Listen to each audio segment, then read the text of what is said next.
And we are live, people. So, today's topic, I've been thinking about doing this for actually a couple of years now, and it finally just kind of hit the fan a couple of days ago. So, how did this begin 2 days ago? Well, somebody, Mr. Tomasi, put out a tweet on Twitter, which I don't even check that often, but boy, I just so happened to check it that day, and shit really fucking nailed the fan. What did he say that made the tradcons want to crucify him, or at least tell him that he's gonna die alone and his bloodline ends with him? Well, we'll read it off. I guess they don't know he has children. No, that's why he put out a tweet, and he's like, anybody want to tell them? Um, but I think he's one of those faceless the you know faceless Spurgtal types. Yeah, I'm not going to say MGTOW because there are some good guys in MGTOW, but you get the type I'm talking about.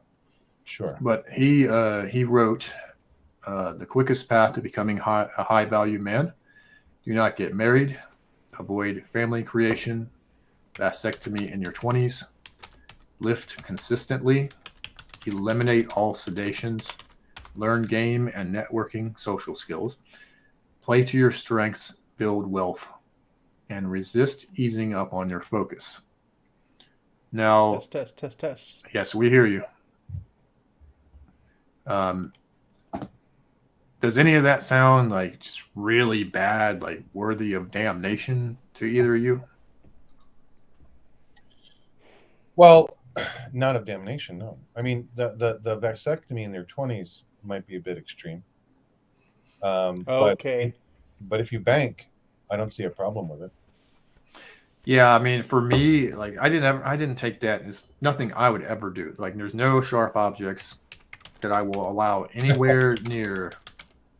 Um, that I will allow anywhere near that area. Well, Grizz, if you can't Oh, hear us, that's we're good probably good. now. Okay, We're good. cool.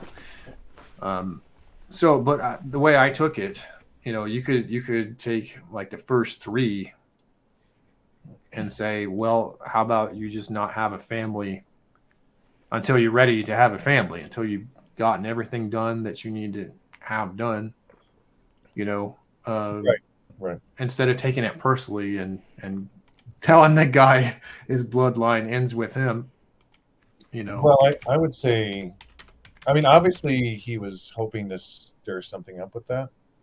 I think it's obvious. Like he was trying to create some controversy. So we should probably remember that. But That's Twitter, yeah. That's what it's yeah, all about. but really, get a vasectomy could just be don't get baby trapped. Exactly. Yeah. So yeah, don't get baby trapped and have no child outside of wedlock. Um, Well, he also is it's telling you to avoid marriage, which, again, I tend to agree. I have to agree. Like the way marriage is done now, it's not worth it, man. Right. true. The state, you're married to a woman as well as the state, so it's a three-person marriage, as far as I see it. As we have discovered over many years Hmm. watching it happen. Yeah. Yeah. Well, Yeah. as I've had discussions with you guys ad nauseum, um, it's just funny when you talk about these topics, uh, or when I'm talking to people who are tradcons, because that's what we're talking about. And let me before More I like go on, drag cucks. when I go on before I go on a diatribe about that, let me be clear about what I'm talking about when I say tradcons. And we're going to talk about quite a few of them here, but when I say tradcons, I'm not necessarily talking about the political right, although we are going to talk about them quite a bit today.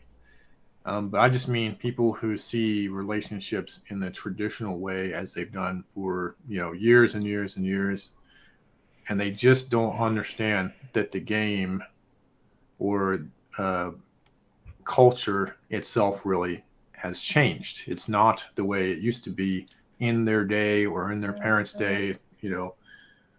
The way Well, it's actually even bigger than that. We've moved past that. Is the point? We've moved past it. We're at the point where we just like the cat's out of the bag. There's Yeah. no going back, and I don't want to go back anyway. That's another thing we need to talk about. yeah, there's that old saying that they want a time machine. Yeah. So I yeah, don't- I don't mind. I really don't feel like going back to essentially slavery. I mean, because people, I won't get into it too much right now, but in the We have old, plenty of time to talk about this. yeah, in the old system, people say, oh, men had some control over their family. Yeah, they had less control over their lives, though. A lot less, and you could go to jail for so many more things than you can now.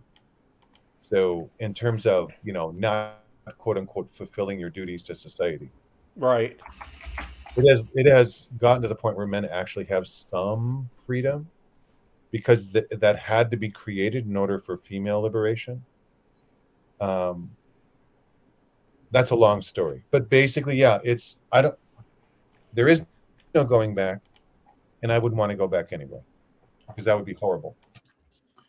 So, Yeah, I mean, let me ask you something, by the way. Okay, now I'm getting ahead of myself. Let me finish what I'm talking about when I say tradcons. I just mean that I think I explained that thoroughly, that just people who see relationships in a traditional way that how their parents did it, and that don't seem to understand culture, society itself has changed, right? So let me ask you both a question.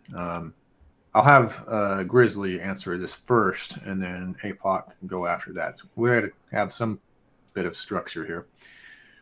Would you guys say that before taking the red pill, you were a tradcon? And not everyone started off as a tradcon. I don't think some people have. This is why I asked. Some people sort of always had an alternative lifestyle, if you will. Yeah. I mean, I wanted a family, but I mean, I knew I wasn't gonna have one.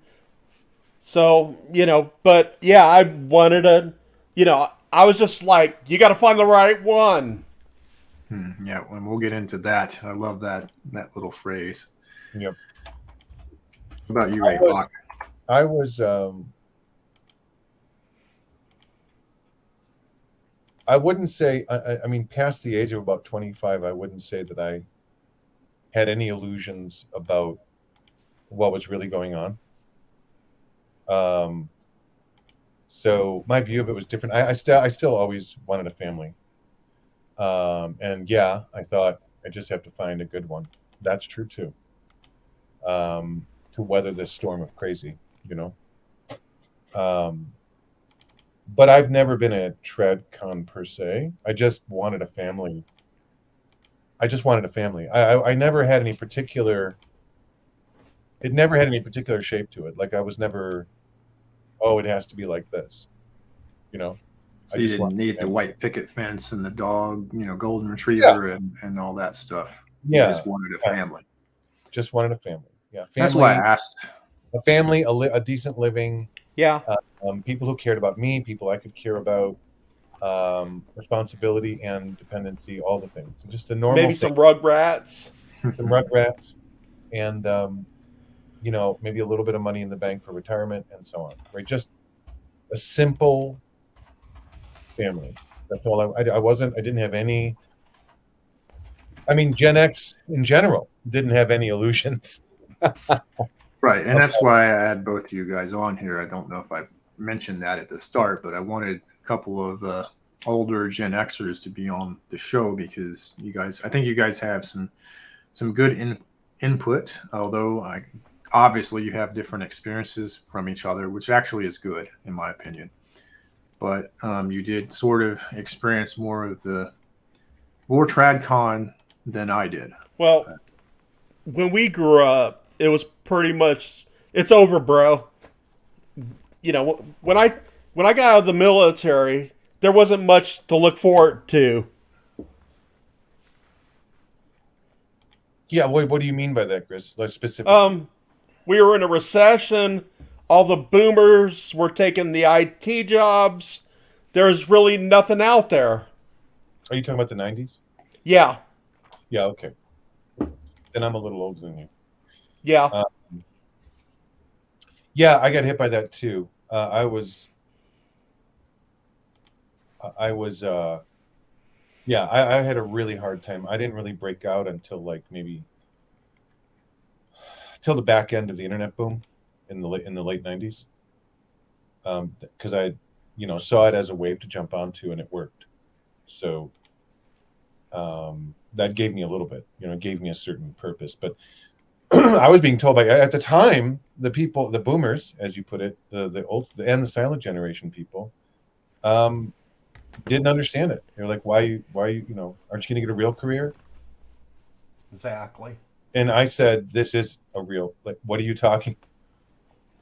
Well, they didn't get it. No. You're supposed to be breaking your back in like a manufacturing plant.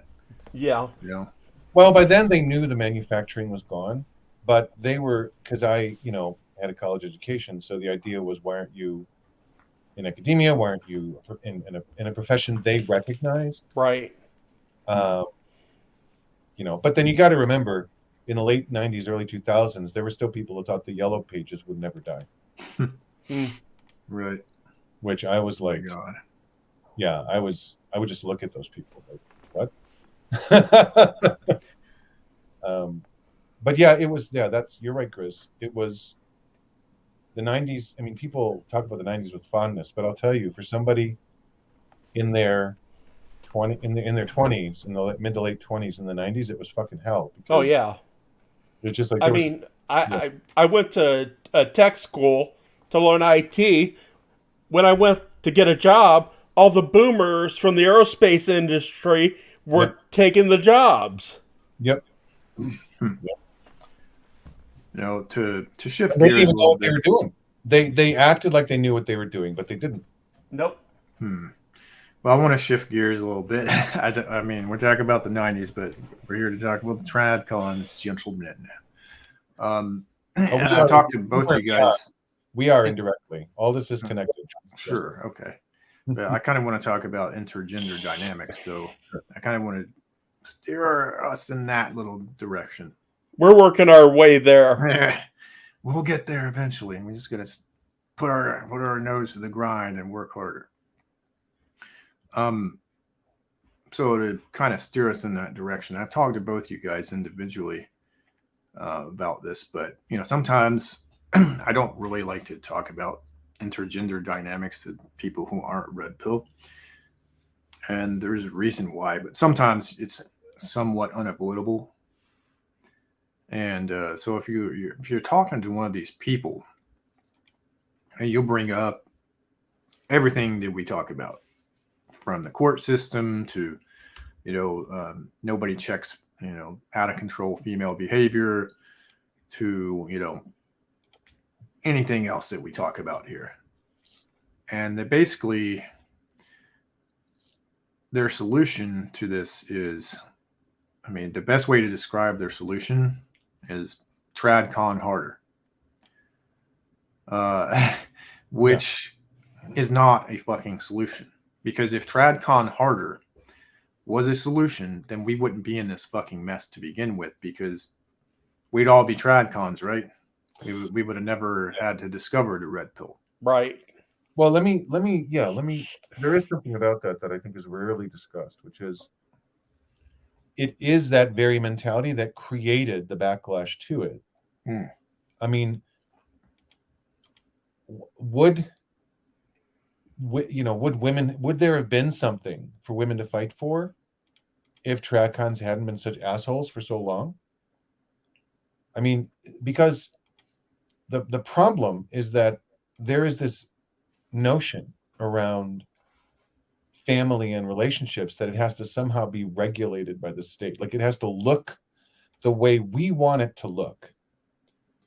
And a dress fucking relationship, huh? Yeah, get the fuck out of here. It can't be any, but you were roboting. Right. It can't be anything except for something resembling a Norman Rockwell painting. That's basically, and if it's anything else, it's degenerate. That's the word you always hear from these idiots. Degeneracy. Some of the cool, like I have said this before, and I will say it now. In the 90s and in the 80s and 90s, I used to hang out. I had a lot of friends that were all over the place. And I used to hang out in crazy bars with really crazy people. Why? Because I didn't have to worry about the frickin' meat market. I didn't have to think about it. I didn't have to be concerned about being judged in a certain way. I could just go and be just be whatever. And people weren't there to judge me for my potential as a thing, right? As a utility object. They were just there to commiserate. So I would go to golf clubs and gay bars and go to raves and all the things. And I had a great time doing all of that. And those people, generally speaking, that was why I did all that, was because if I went to a regular place or in quote unquote regular society, They look at you weird. yeah, they would just be like, you're deviant, you're degenerate, blah, blah, blah, blah. It's like, Yeah, well, fuck okay. off. Then screw you. Yeah, fuck you. They wonder why all this has happened over the past 40 years. This is why. Because they have no tolerance. They say they're tolerant, but it's their intolerance and lack of ability to live and let live is what created the entire mess and started creating it a long time ago. And it really bugs me. Like, it's like, and they're pointing back to some mythical past where everything worked and nothing was broken. The 1950s. Yeah, it's like exactly like what, maybe 8 years, like between like 52 and Right. 6.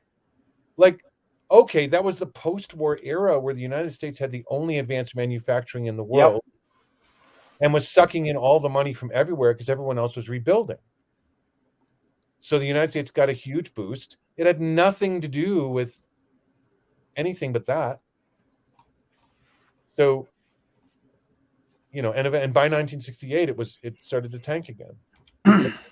It's like you can't just make an economic bubble happen like that. Yeah, you can't. Nope, can't do it at all. Well, here's the thing. Like, if you put me in a room with a lot of these tradcons, I would agree with, like, if we started talking politics, I would probably agree with most of their talking points, right? Right. Because I make no apologies or anything. I'm a right-wing motherfucker, and I'm talking the real right wing. I'm not talking about because these commie scums say that NatSoc, National Socialist scums, are right wing. No, they're not. They're just to the right of you, which are far left. So that's not the real right wing. It might be right to you. That just means you're way on the left of the Overton window because it's shifted so much. But no, real right wing is in small government type of person. In other words, what they call that now is the libertarian right. Yeah, that's what I mean, it's so dumb. Yeah. But I mean, ultimately, I would agree with most of these people. However, when the topic of intergender dynamics comes up, that's where I get off the train with these people. That's where we have the disagreement, and their only solution, again, is tradcon harder or tell me to man up. Or whatever. You man these nuts up. Yeah, insert horse shit here. Non-solution here. I don't know how many times I have said since forever. I mean, since way before the Manosphere and Red Pill. I have said to people, why can't I just make my own marriage contract? Why do I have to accept the state's open-ended bullshit contract? Why can't I just make one myself? Because they said so. Exactly. And that would be what I would consider a real right-wing, an actual right-wing solution right there. That would be a solution. Red Pillars have been saying kind of something similar to you. It's just get government out of this business, and problem solved. But see, that's the problem. Government will never give up power. Yeah, it's exactly. Well, not only would they be giving up power, they'd be giving up many, many billions of dollars per year in revenue because Exactly. the divorce is a super lucrative business, lawyers and other entities, including the state. So if you take away, if suddenly divorce rates plunged, the state would suddenly be out of a lot of cash, and so would a lot of lawyers. You're right. There's a So, whole industry built around this bullshit. Yep. About around screwing men over. yep. But see, and this is my problem with the tradcons again, because they don't see that, they either do not believe that this problem exists, or they just simply don't want to do anything about it, or they're scared to address it because women at the ballot box, right? If women feel like they're having their fingers quote rights taken away, in other words, their option to pull the ripcord and take your shit or what have you, their advantage, that would be a better way of putting it. If they are losing their advantage, then they're not going to be down with the solution to the problem, and yet they're the same people that'll bitch about society, right? Where society is headed. Well, the standard trad cut deflection is you picked the wrong one. Yep, I've heard that one before. Well, it's either you picked the wrong one or you didn't do all the right things. Exactly. Or you didn't please her or make her happy or whatever. Somehow it's always your fault. And I have this saying, when dealing with women, world to end tomorrow, women hardest hit, it's all men's fault. Yeah. That's the mentality. And that's, gentlemen, that is an excellent segue, because that's another thought I've had in my head about, these are the same people, right, that'll tell you about your duty as a man, as a husband, what have you. You have these things that you need to be doing. And yet they do the same thing that the feminists do, which is agency. They remove agency from the women. And the greatest example of that is something we've only briefly talked about. I think Apoc knows a lot more about this topic than me, but we're going to bring up Steven Crowder and what I know a happened little with bit him. about it too. I don't know much about that topic. I kind of looked at a little bit. I noticed the left-wing scums were all over it. I noticed that obviously Candace Owens talked about it. But just looking at the headlines, apparently they're mocking him for saying something about his wife doing her wifely duties. And it seemed to me like everyone was ignoring, like, number one, the wife's agency. And also, we don't fucking know we only have like one clip to go off of and people's word. Like, do we really know what their marriage dynamic was like? Maybe she was just a lazy sack of shit that wanted him to do everything. Well, she probably is. I mean, she's I a don't modern know. woman. I can't say for sure. We're going to find out, because with her releasing that video footage, she broke the court agreement to keep the details of the divorce sealed. And so he has filed to unseal the divorce case. And he's probably going to get it. And when that happens, we'll find out. We'll find out exactly what all the details Here's the thing, nothing's going to happen to her because she's a female. Yeah, we know. But, I mean, there is Amber Heard as an example where something can happen. True. It's not over, bro. But I just thought it was ironic that, like my point was that we hear as men about what we're supposed to be doing as men, as husbands. We have these like giant standards that we're supposed to adhere to. And boy, a guy tells his wife to perform her wifely duties, and everybody loses their fucking minds. Exactly. Yeah, I mean, it seems to me that what it sounded to me like was that he was just very upset that she wasn't taking care of the house and the domestic affairs. And I don't. That's they're probably saying, "Oh, she wasn't having sex." Obviously, she was pregnant. So yeah, you got to get pregnant somehow. Yeah. He obviously meant her normal domestic chores. And that's what I mean by like, Yeah. We don't know the dynamics of their a relationship. Maybe she No. was just a, gold digger, lazy, just all about the money type of person. And maybe this has been an ongoing problem for a while. And he just finally got sick of her shit. And they just so happen oh, we had you were telling me they have the ring, Apoc, which was an interesting thing for you to say, because you were telling me that he did some sort of expose on the ring. No, he did an expose on Alexa. Okay. And there Sorry, was a my whole thing confusion. about how Alexa was, biased and et cetera and so forth. Yeah. Like 2 years ago or more. And yet he has Amazon Ring for his security.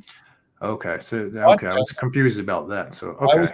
I was really surprised. This is a guy who can afford Pinkerton. And he's using Amazon Ring. That doesn't make any damn sense. I was just surprised. It just seems stupid to do that. So, especially considering the political nature of his content, you would think that he wouldn't. You would think that he wouldn't do that, but for some reason, yeah, I thought it was just silly. Yeah. He's made a lot of mistakes, is my point. And when he put out his very first speech about the divorce, he said a whole bunch of things about how she decided she didn't want to be in the marriage. And then he said, you can go and listen to his first speech. But one of the things he said after that was, I still believe in all the things, basically he restated the trend composition. And then he said, I picked wrong. That's literally what that's oh my God. Wow. I picked wrong. That's what he said. And I'm like, you had 2 children with a woman and she's divorcing you. She literally filed for divorce 4 months after he had heart surgery. September of the same year that he had that heart surgery. Oh, so he was weakened and useless to her. So it's time to pull the ripcord. Maybe. Well, apparently she said it was an elective surgery without telling what the surgery was. What? We all knew what the surgery was. How are you saying she's saying she didn't know? Well, no, she didn't. She omitted it. She omitted the facts about the surgery. She just said it was an elective surgery. It wasn't elective. It was life or death. That was a life or death surgery. Broccoli says it was a collapsed lung. Collapsed lung, and he had to have a defect corrected. I forget the name of it, but it's a defect where your chest is literally growing inward. So he had to have 2 steel bars placed in his rib cage transversely and then rotated to pull his chest out and then brace it in its new position. Like, serious, this is open heart surgery, dude. He was not good. So I didn't know he came out with some statement reaffirming his tradcon-ness. Yeah. I'm not going to change my mind. It was so cringy, man. It was just, God. I couldn't believe it. See, I was talking, me and Grizz were having a conversation earlier today, and this topic came up, and I was like, I'm going to pull out my crystal ball. I may not have psychic powers or anything, but I foresee he's going to go through this, maybe be a little bit better, but then he's going to jump right back on that horse, and he's going to do the same thing over again, just like I've seen some of my military buddies do. Well, they never learn. They do the same thing. I knew one guy, they said that motherfucker had been married like 5 times. Oh, Jesus. Well, I guess I picked, number 3. I guess I picked the wrong one. Number 4, wrong one again. Number 5. The problem is they think their beliefs will shield them from consequences. It doesn't work like that. It doesn't work like that. Yeah.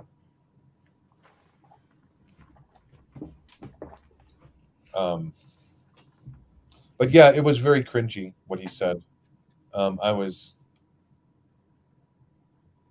very disappointed. Put it to you that way. It was pointed out to me by someone I know that he may have answered that way because he didn't want to lose audience, but I don't know. He didn't have to say the things he said. He could have just said a sort of neutral. He could have just said something neutral, which he didn't do. So I don't know. The whole situation is silly. Yeah. Yeah, it's really asinine. Oh man. But if he had held his frame, if he had been born with bigger assets of some kind, if he had somehow made hundreds instead of tens of millions of dollars, right? If he had worked harder, even though he was working 80 hours a week for 6 years, if he had done all those things, if he had just done 10% better in all those categories, she wouldn't have left him, right? Yeah, Just need to wish in track one on hand, harder. shit in the other, and see which one comes out first. Which one fills up? Yeah, that's true. Yeah. Yeah, I mean, really, guys, he just needed to tradcon harder, man. I mean, And when I watched that video, and he's sitting there smoking a cigar, he's probably on a day off, kicking back, relaxing, and she's having a fucking hissy fit about walking the damn dogs. well, I mean, Grizz, he wasn't supposed to do that, man. He was supposed to like let her lay on the couch and like stand there and feed her grapes and like fan her with like some leaves and shit. Yeah, fuck that. You know what? Look, I'm going on a rant. Okay, women in third world countries working in the fucking fields, right up until they give labor. They pop the baby out. They get a few days off to give the kids some tit time, and then it's back to work.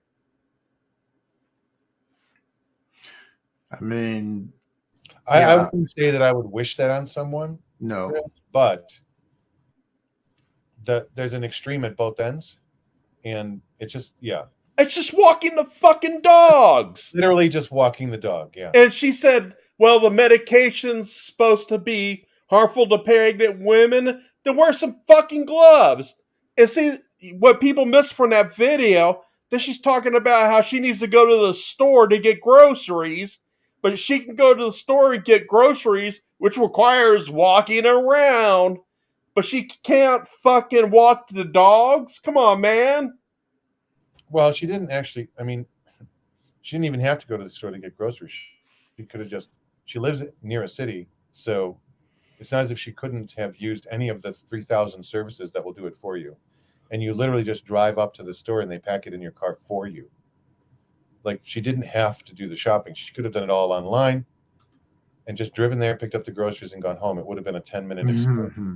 Like, there's this is obvious. I mean, we don't have all the details, but it looks like a classic situation of, a woman who wanted to live a life of Riley, a complete life of Riley, and wasn't being afforded that. So, who fucking who? Guys, I know it's a silly situation. It's like, this is why I said earlier, the only way out of this is to get the state out of marriage and to allow people to form their own contracts. Yeah, but that wouldn't benefit the Whammons. Guys, man, I mean, the real solution was he just needed to fulfill his husbandly duties some more, which means he's working 80 hours a fucking week. He's a multi-millionaire. What else does he need to do? She's not supposed to have to do shit, man. She got a baby in her womb, and that's all. She's done her job. That's it. That's all she's got to do. She doesn't have to do anything else, man. Yeah, I have news for Hillary Crowder. Any job that could actually be performed by you were you in a coma is not impressive. Exactly. I mean, and goats do it too. Exactly. Like, goats, mice, every mammal in the world does exactly what she's doing. So yes, you want to provide proper nutrition and environment for pregnancy and for infant raising, because human infants have certain requirements. But I mean, I don't get applauded when I take a really big dump, so I don't see. It's like Damn, no it amazes cheerleaders. me. People are like, it's a miracle. Oh, fuck Do out of here. do they say that when a mouse or cat or a dog or a goat gives birth? I mean, and even if we do, can we acknowledge that it's a fairly common miracle? Like it's just Well, if it's fairly common, then it's not a miracle. well, that's the point. I mean, it's not miraculous. It's only miraculous in a philosophical sense. But the idea that someone should essentially be made into a I'm not exactly sure what to call it, but basically turned into some kind of master class individual, just because they can gestate a child. It's just weird. It's very strange to me knowing that every other female animal on the planet does it in the wild with no hospitals. This is another part of the tradconism that gets under my skin, man. I mean, yes, I would appreciate a woman if she was having my baby, but you got to do a little bit more than that, Exactly. When someone says, "What do you bring to the table?" and they can't answer anything really. Well, I had the babies. Yeah, whatever. Okay. Anything Kiss else? my ass. Well, I bring me to the table. It's not a problem. Like, let me put it to you this way. If I was in a situation where I was wealthy and had a wife like this, and she was, let's just assume she had some issues where she was having trouble doing the things that she normally did. Well, instead of going after her for it, I would talk to her about it, and then I would take care of it. Like, I would hire a service, get her an au pair, like, or get her a Oh, Jesus Christ, she's so fucking spoiled. Well, he's got the money for it, so I mean, like, But I don't care. She can't. Come on. I'm just saying, if I had what I'm saying is that if I were in this situation, I'm not saying that nothing, right? That she has to do nothing unless she has a medical condition, right? Right. But if it really is a problem, and I've got millions and millions of dollars, like, it's not a problem to hire a service. The problem here isn't that she didn't do what she was supposed to do. It's that she obviously didn't make it known to him that she wasn't going to do these things beforehand. She didn't say to him, I can't do this stuff. Can we hire somebody? Oh, Gavalt. Because Crowder, obviously, he probably would have done it, right? You can tell. Yeah. But he's psychologically and emotionally abusive. Oh God. Yeah. Well, she's what I'm saying is she's breaking trust. Exactly. Well, I mean, yeah. Again, it's one of those things that we talk about what men have to do and what men have to bring to the table, but we try to hold other men to those standards, like, you didn't do this, you suck, you're a piece of shit. But when a woman's not doing her end of the bargain, she gets 990 billion excuses. Nobody gives a shit. That's true. Yeah, that's true. I mean, and of course, one would, and obviously he didn't get that kind of consideration when he had his surgery. So I'm not really even sure. You're right. It's totally asymmetric. Generally. Well, men don't get any kind of consideration when they come out of a surgery or have an injury or whatever, and that's just the way it is. Yeah. I jacked up my knee like 6 weeks ago, and I still had, after I did the initial week of having it raised up and not moving anywhere, I have to go out and still make food and get groceries and do shit like that. I mean, and so someone got mad at me because I wasn't wearing the knee brace, which getting up the stairs is pure hell. But I didn't really have. It was either just lay in my bed and look at the wall and not eat or have coffee, or put on a like a regular knee brace and and do what I had to do. Because I don't have people waiting on me. Yeah.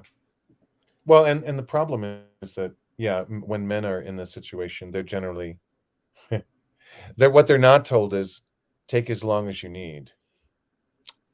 That's not. I've never. Exactly. Yeah.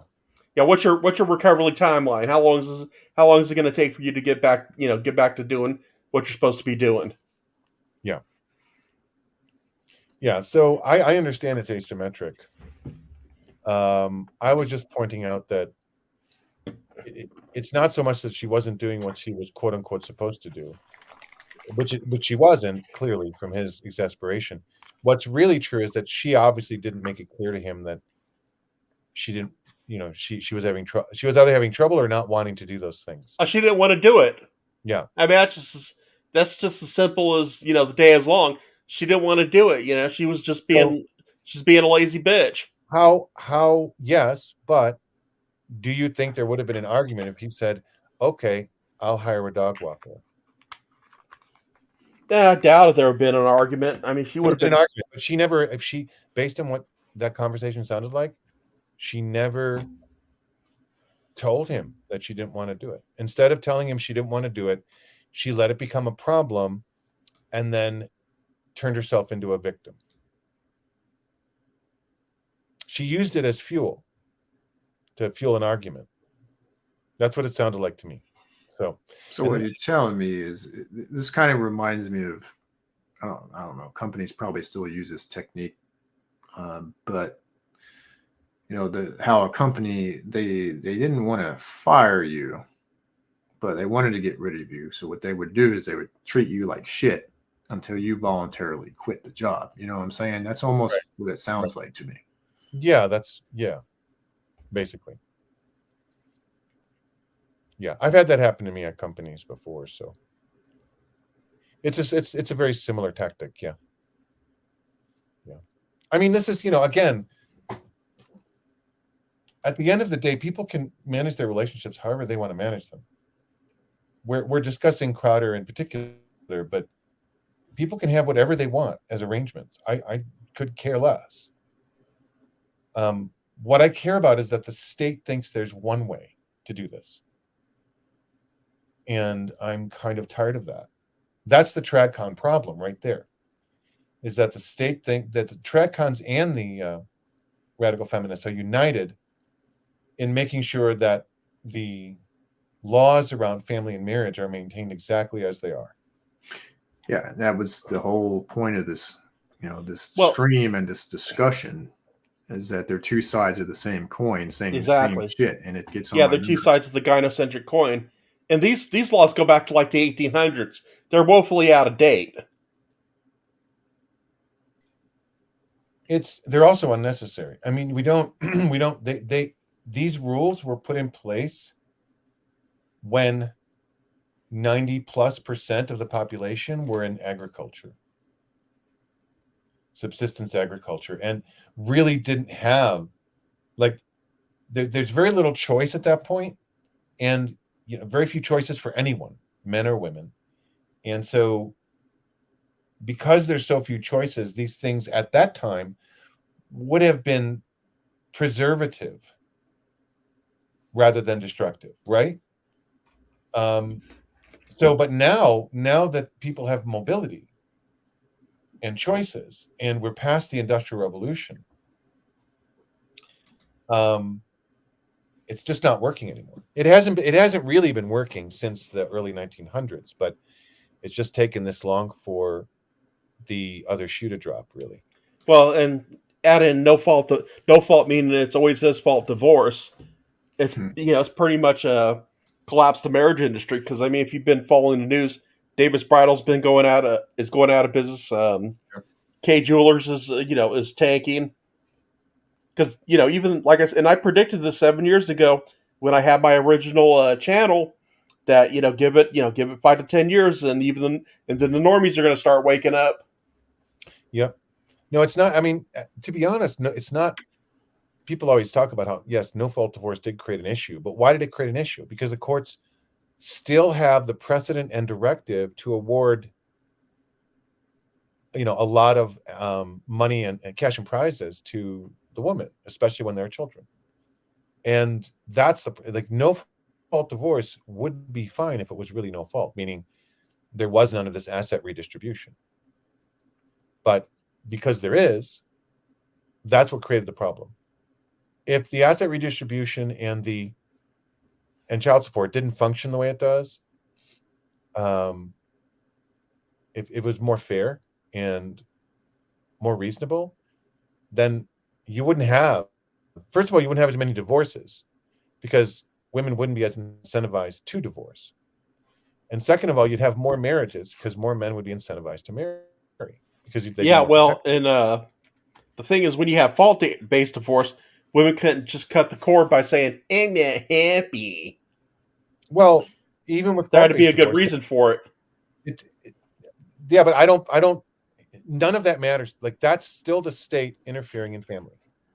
That's still just like people should be able to write their own goddamn contracts. If I want to write a contract with somebody that says what the fuck ever I want, and these are the terms, and here's the terms of dissolution, that should be my business. And I'd agree with that. Marriage should be treated like any other legal contract. Because when you go to a legal contract with someone, you get a lawyer, you draw up papers, you haggle over what's going in the contract, what's going out, et cetera, et cetera. Yeah. And Yeah. it spells everything out in black and white.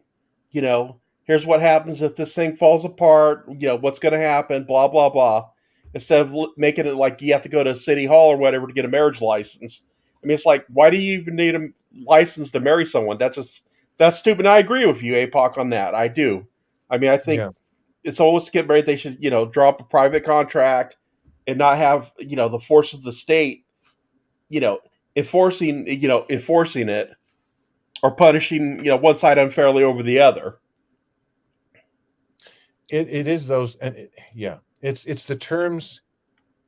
Essentially, it's just a way for the state to get into everybody's wallet, ultimately, and to mess around with family and to cause whatever harm they can cause and extract as much out of it as they can. I mean, that's really what they're doing, and it's been going on for a while now.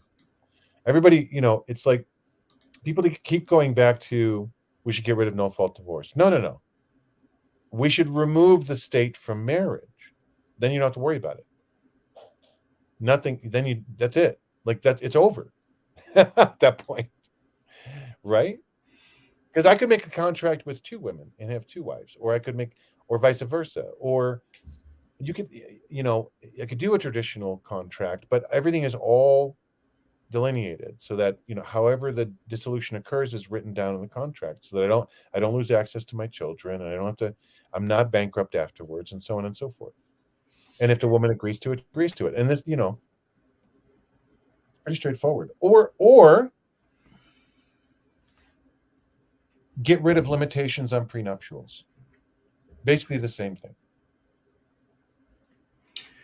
What I like, guys. I like that we're sitting here actually talking about potential solutions. Now, whether or not I'm just here to brag on bitches. Well, yeah, but that's why I had you on here because need some attitude. Yeah, but the whole Crowder thing, man, it's just a complete sack of shit. And as far as I'm concerned, in that whole affair, there are no clean hands. Yeah, I'm not saying that Crowder is the good guy. Like I said, we don't really know a whole lot about what was really going on. We have one fucking video to go off of that every piece of shit left-wing scum.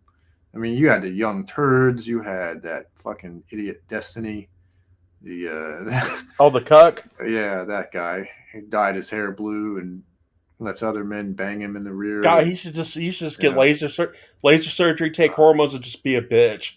Because he's pretty much already there. Yeah, he's pretty much. I mean, there.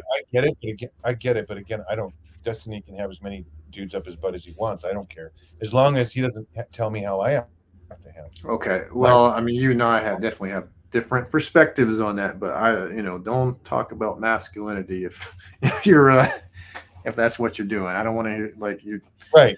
Your opinions of masculinity become null and void to me if that's the type of arrangement. You and I have talked about this. We definitely have different viewpoints as far as like family, but again, that's why I wanted to have you on as well, because people have different takes. But for me, I don't respect a dude who does the things that Destiny's doing at all. In fact, you're Well, he's not. scum on the He's bottom just of a my shit. boot. Destiny. All Destiny is a professional shit talker. That's ultimately. I don't actually know if anything he said about his personal life is true. Like that's the I don't know. I problem. believe it. I believe some of the things about his But wife the banging main, other dudes and him yeah, getting banged by dudes. It's probably true. the whole thing I, of it is that this whole thing with marriage and relationships really started sliding downhill, as far as I'm concerned, in the late '80s and early '90s.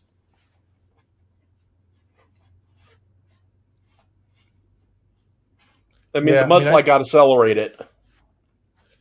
if you look at the there are various metrics, but this has actually been happening. Like men have been more and more avoiding marriage ever since the 50s. The number of single, quote unquote, jobless men or single men. Since Well, the, if you really go back in history, this was a thing as well in the late 1800s as well. There were a lot of men, and there's if you really do your research, you'll find out there were a lot of men who didn't get married, that were not into marriage or not into settling down, and they actually had houses, like boarding houses, for them to live in, but they just were not interested in getting married. confirmed bachelor, they used to call it. Yes, exactly. It was a minority though. Yes, it was, but Oh, minority. but this has been going back for a long time in fits and spurts. Yeah. Well, I mean, the worse the Milo gets, the less. I mean, unless people, unless somehow you bring shotgun weddings back, which I think is probably a really bad idea. Yeah, because if you point a shotgun at me, I'm going to point my AR-15 at you, and I'm going to shoot you. I mean, Yeah. that's just how it's going to roll. Yeah. There's no way. I mean, because that we know that we have a choice. It's a big choice we have whether or not to get married, and if we can just choose not to, and as long as we don't get a woman pregnant, like we're not on the hook financially for them generally. Well, that's my thing too with marriage. Not only the state being involved, I also think that people get married for the wrong reasons, in my personal opinion. I mean, that's probably something I could agree with the tradcons on. Again, it's the solutions or lack of solutions or lack of acknowledgement of the problem that I take issue with. But yeah, I think people just start fucking and they're like, I like to fuck you. Do you like to fuck me? Yes. Okay, then let's get married. No, that's probably not a very good foundation for your marriage. Here's the irony about that. As soon as they get married, they stop fucking. Right? Yeah, because the wife shuts down shop, or pulls the fat grenade and blows the fuck up, so that the man doesn't find her attractive anymore. Or vice versa. I mean, yeah, all kinds of bad things happen. Yeah, it's because people don't have a realistic understanding of. I mean, this is something we're probably not, we're not really going to talk about, but we're just. I mean, humans aren't naturally monogamous. We impose monogamy on ourselves essentially, as a way to mediate and modulate social structures. We're not naturally monogamous, and I know that because everyone gets attracted to somebody else even after they've mated with someone, right? It doesn't matter. I mean, you get married, you're still attracted to other people. But at the same time, we're a pair bonding species, though. Not really. I mean, sort of, but it's only short term. Like we don't have we have long-term filial bonding. That's true. Like the same kind of bond you'd have with your children, a family bond. That's true. Like a tribal bond, but not sexual. Where it's not long-term. It's just not. That's why you hear all these things about the 7-year itch, which has been going on forever. I mean, look up the origin of key parties. That the earliest instances of those, a key party is when a bunch of married couples go to a hotel, put their keys in a bowl, and everybody mixes them up and grabs a random one. And then the women go back to their rooms, and the men grab a random one. The women go back to their rooms, and the men grab a random, and then they all have sex with each other. Yeah, that could be kind of a bummer, though, if you got the key to the room with the with the land whale in it. Well, well, the origin though, Get some flour to find a wet spot. The grenade, man. the origin of this though was fighter pilots and their wives in the 40s. That's, as far as we know, that's the earliest. That's where Tea Parties came from, was fighter pilots, because their casualty rate was so high.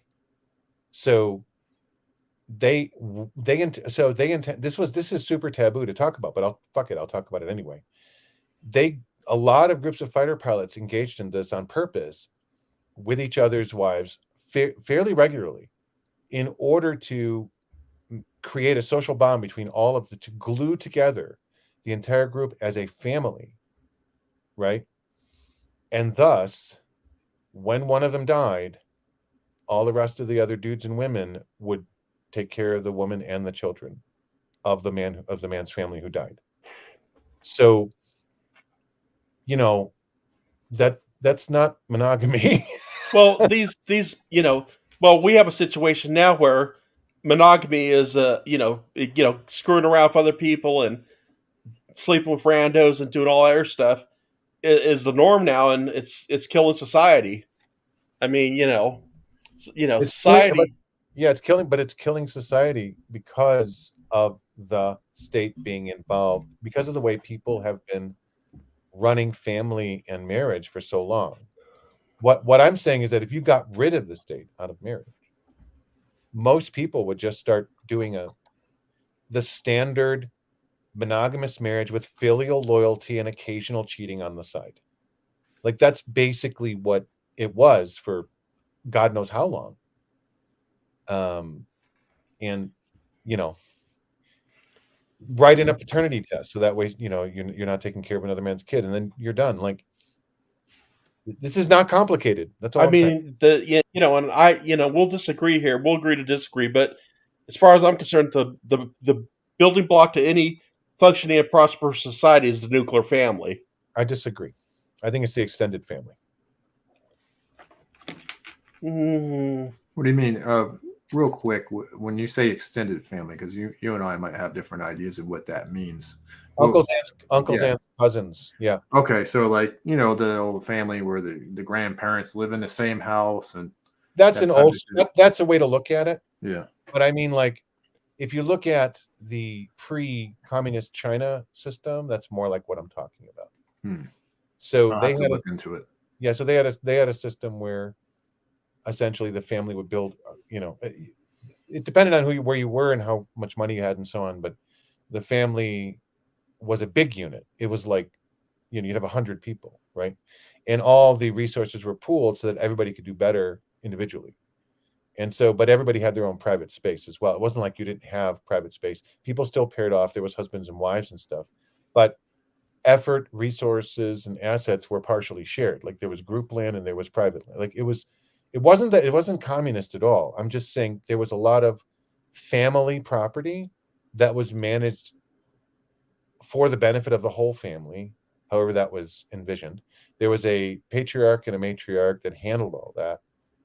And you had like 100 or more people that were part of that group. And that's the extended family. That's what I think is, because the nuclear family is the smallest possible cohesive replicative unit, right? That doesn't seem like it seems pretty fragile to me. I would rather be in a situation where I had a lot of people around me who were familially bonded to me and whom I was familially bonded to, so that we could cooperate and create bigger things for each other and for ourselves. And that happens. That still does happen in certain areas. Like I had a coworker that I used to work with, and they told me that basically a lot of their family members lived on the same street. Basically, they walk, to the next house, and they'd be in a relative's house. So a lot of their family lived right there in the same road, and they all cooperated and helped each other and stuff. Yeah. But it kind of happens on a very micro level, I guess, in some places, particularly like Appalachia. Well, it's important to note that pre-communist China, even before the Japanese invaded Manchuria was, they were still climbing out of a mess, out of a complete mess. Mhm. And it wasn't, China wasn't very stable at that time. No, no, I'm talking about ancient China. Not all the instability created by the xenophobia that happened. I'm just talking about the general structure, because they were around for 5,000 years before they tanked. So, and they only tanked because of some dumb mistakes. They only tanked because of a progress trap. Does that make sense? So it wasn't their family structure that screwed them over. It was a progress trap, and their royalty wasn't ready to accept change. So, in terms of technology and industry. So yeah, so getting back a little bit more to the sorry. no, I love these tangents. They're interesting, but I want to make it clear. I want to back up a little bit. Okay. Regardless of whether or not I agree or disagree with Grizzly about particularly elements of that I would prefer, my baseline point is, fuck you and your decision to make me have a family the way you want me to. Okay, I agree with that. I'm fine. Like I'm all about you. Do you? At you, Grizzly. Right. I know.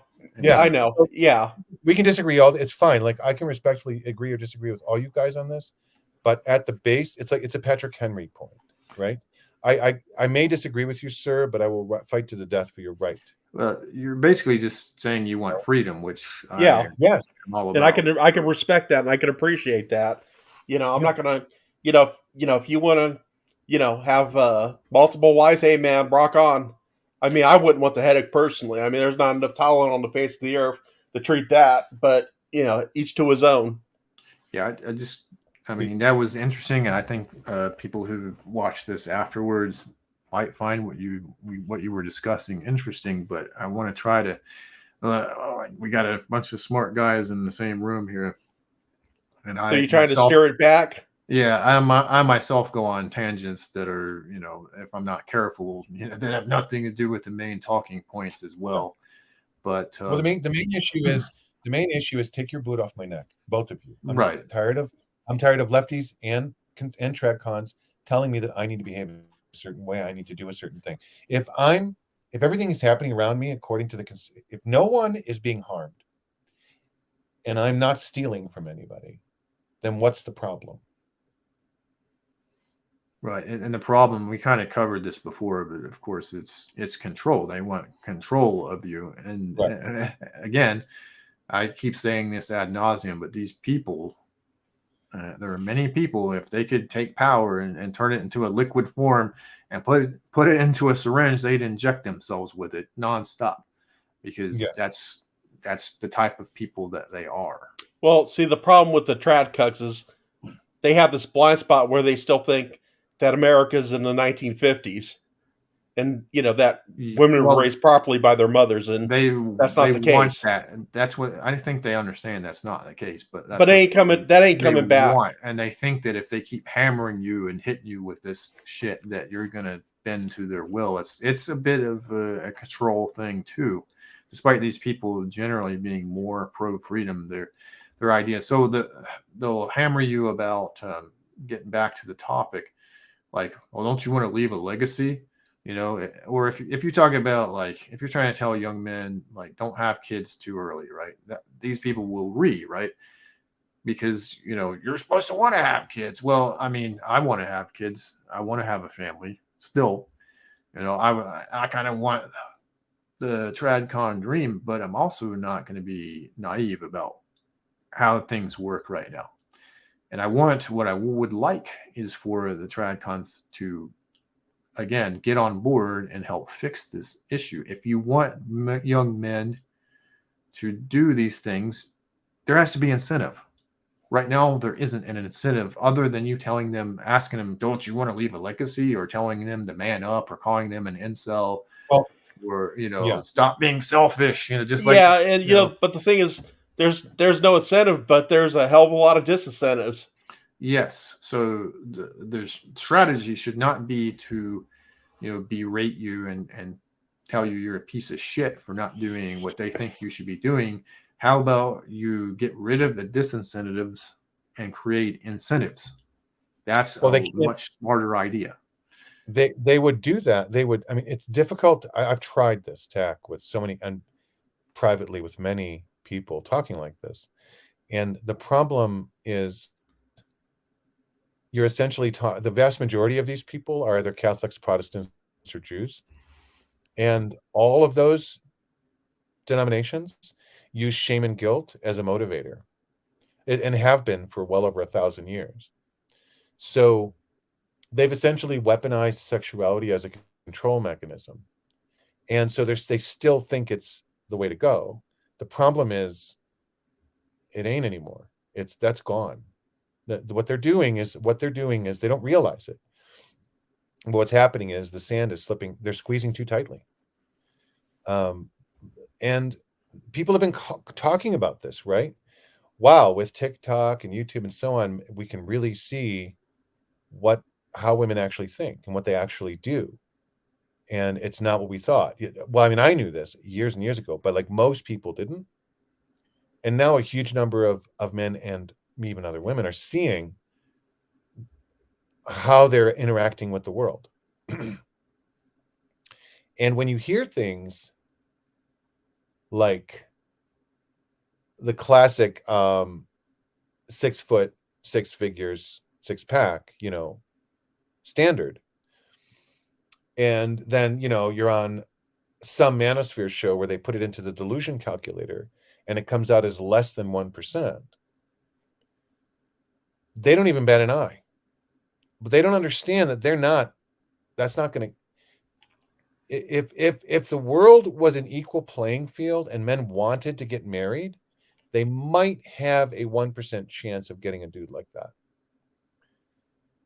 Assuming they were at least average attractiveness. But nowadays, forget about it. Those guys they're not, it's not going to happen. Because those guys have too much choice. Yeah, they're spoiled for choice. Yeah. And I mean, I can tell you guys, I was in the top 5% roughly during my late 30s, early 40s. And that's exactly how it works. I wasn't in the top 1%, so I didn't have women throwing themselves at me or anything, but I never had a shortage of the ability to get attention and the ability to have, casual relationships. And so, it's if it was easy for me, I can't even imagine and I wasn't even a millionaire. I just was, making good money. I can't imagine, what is it actually? I mean, you listen to Dan Bilzerian stories, right? I mean, he's an extreme example, but you get the picture. These guys who go to the Catskills and other places for vacation, these millionaire trust fund kids. Mm-hmm. I remember, I don't know if you remember the article where concerning trend amongst young, wealthy men in the so-and-so area, because the Catskills area, they're getting vasectomies.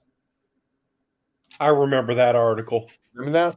Yes, I do remember that. And they're getting vasectomies because they don't want to get baby trapped because these women were actually out there actively, trying to sperm jack these guys and, and get knocked up so they can get it, so they can make the guy cash cow. Yep. And we know that, but the way the article was written, it was written like they were doing something negative. I remember that. So women most affected. Yeah, exactly. Yeah, it's just the whole situation is silly. There is a bizarre lack of understanding on both sides, really. I mean, at least most men are realizing that the juice isn't worth the squeeze and they're bailing. Which is why we have the whole 63% of men 18 to 29 are single. But yeah, young women are also they're completely out of pocket. It's amazing to me. They're just bitches. I mean, they're insufferable. It's unbelievable. It's like, what? You know, if you ask them, what do you bring to the table? It's always the same answer. You know, it's I always, am the table. I am the table. It's box. It's my box. It's my body. Blah blah blah. Okay, well, if that's what you're bringing, be expected to be treated. Exactly. Act like a whore, get treated like a whore. Yeah, I mean, it's a very odd situation. And by the way, just as a side point, in the old days, courtesans and prostitutes were actually, they tended to be taken care of because they served a vital function in society, didn't they? And they didn't have, like, they were generally the brothels and so on handled their shit. You know what I'm saying? Back in the day, like Yeah. they and also back in the day, the woman that we might call the town bicycle now would end up with someone, you know, by the age of 28, and she would marry him, and they would have kids and have a family, and she wouldn't fuck around after that, based on their agreement, right? Oh, Yep. she So would have her fun and then she'd stop, huh? yeah, but she wouldn't have kids before. You know what I'm saying? Like they're people people can do this without all these ridiculous laws and top-down prescriptions. People will naturally fall into the kinds of groups and families and patterns that feel the best to them for real, that they actually have some access to. If you just leave them the fuck alone. Well, here's one thing that hasn't been talked about is that these trad can't understand normal thinkers. You know, the trad women.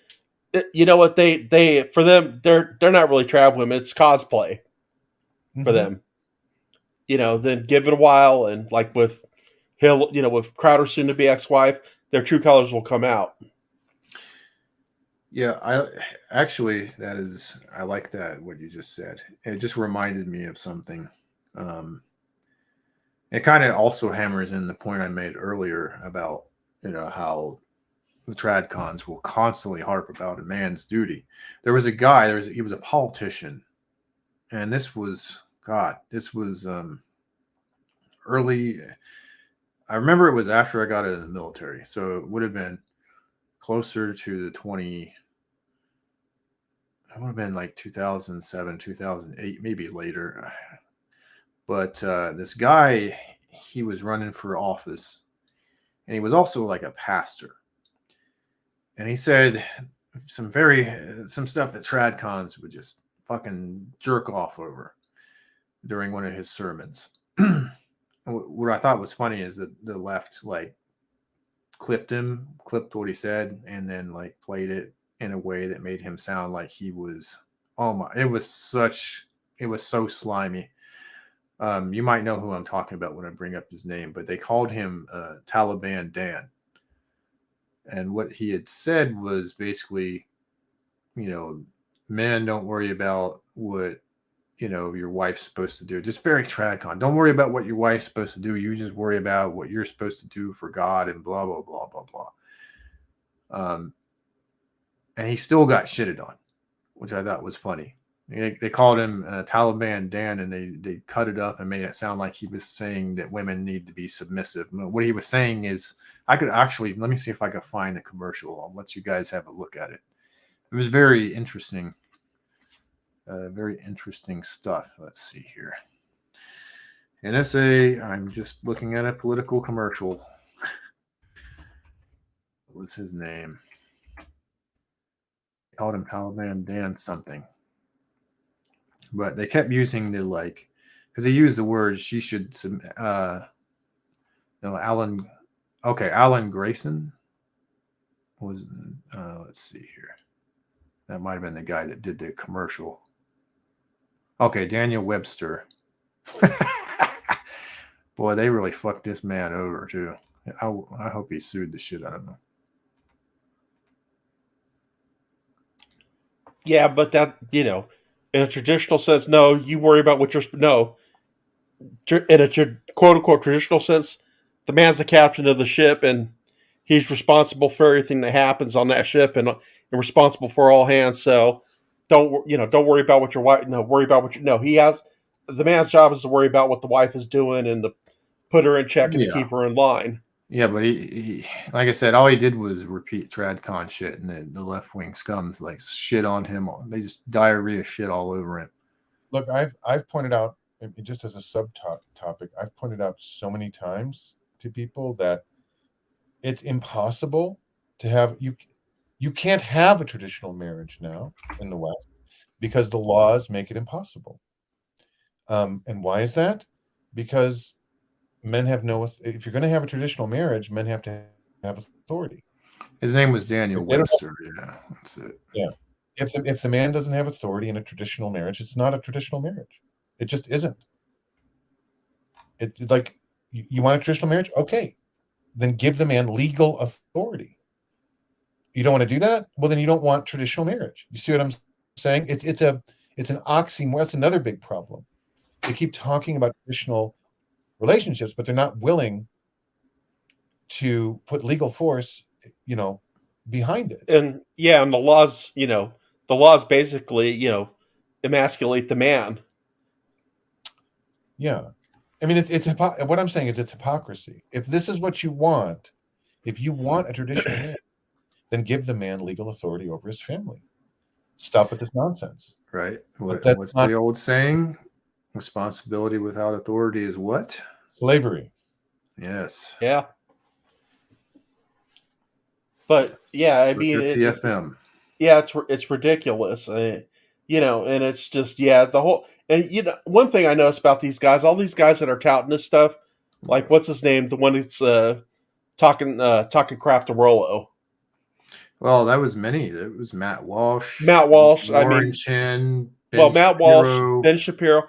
I mean, Ben Shapiro, from what you told me, Rifle, was, his sister's a smoke show, and he's literally the dorky brother of the hot girl. Yeah, from what and I've Matt seen Walsh, her, he's dorky. All these guys that are touting this stuff are dorky, and what's her name, Chin or whatever, whatever her name is she married? Yeah, apparently she got married and had a kid. I mean, she did follow through. What was her? Lauren Chin used to go by a different name. She's an Asian gal. I know you're talking about. Okay, you get who I'm talking about. She just went under a different name, and then she just said "fuck it" and went with the real name. And then there's Lauren Southern, who's another one. Oh yeah, she was big on that, and all the little trad cuck boys were simping to her, and And she played the game. She played the game right. I mean, she came out on top. I mean, the simps fucking paid her bills. Yeah, and she married one too. Did she? I don't know who she married. I don't know anything about. I remember her disappearing. And why do you think it is? You don't know anything about who she married. Right. Yeah, I guess so. Yeah. It does remind me of, the back in the day where, you could tell that a woman was kind of loose because she would be in a relationship, but she would never show the person she was in a relationship with on her social media. And we're not talking like famous, quasi famous people, but we're just talking about regular, everyday people. Yeah, that I know personally. Yeah, that's true. It's it's kind of like that chick that you bag in private, but you never be caught dead with her out in the town. Yeah, I guess we can go on a tangent, but I mean, I'm just saying I have some experience that sort of shaped my worldview and helped me be able to absorb the red pill a lot better. Oh, come on, man. You're part of a call. Yeah, right. But you talk to some of these people and it's like, even when you kind of let them know you have some experience and some wisdom and knowledge, that they're like, well, that red pill stuff, that I don't think that's going to work for you. I'm going to tell you something you've maybe never heard of before, but it's the secret to happy marriage and relationships and having a family. All right, you ready? You ready for this? It's called tradcon. And I'm like, motherfucker, yeah. I was a tradcon for 30 plus years of my life. I think think I know the game, and TradCon is not where it's at. I'm sorry, no.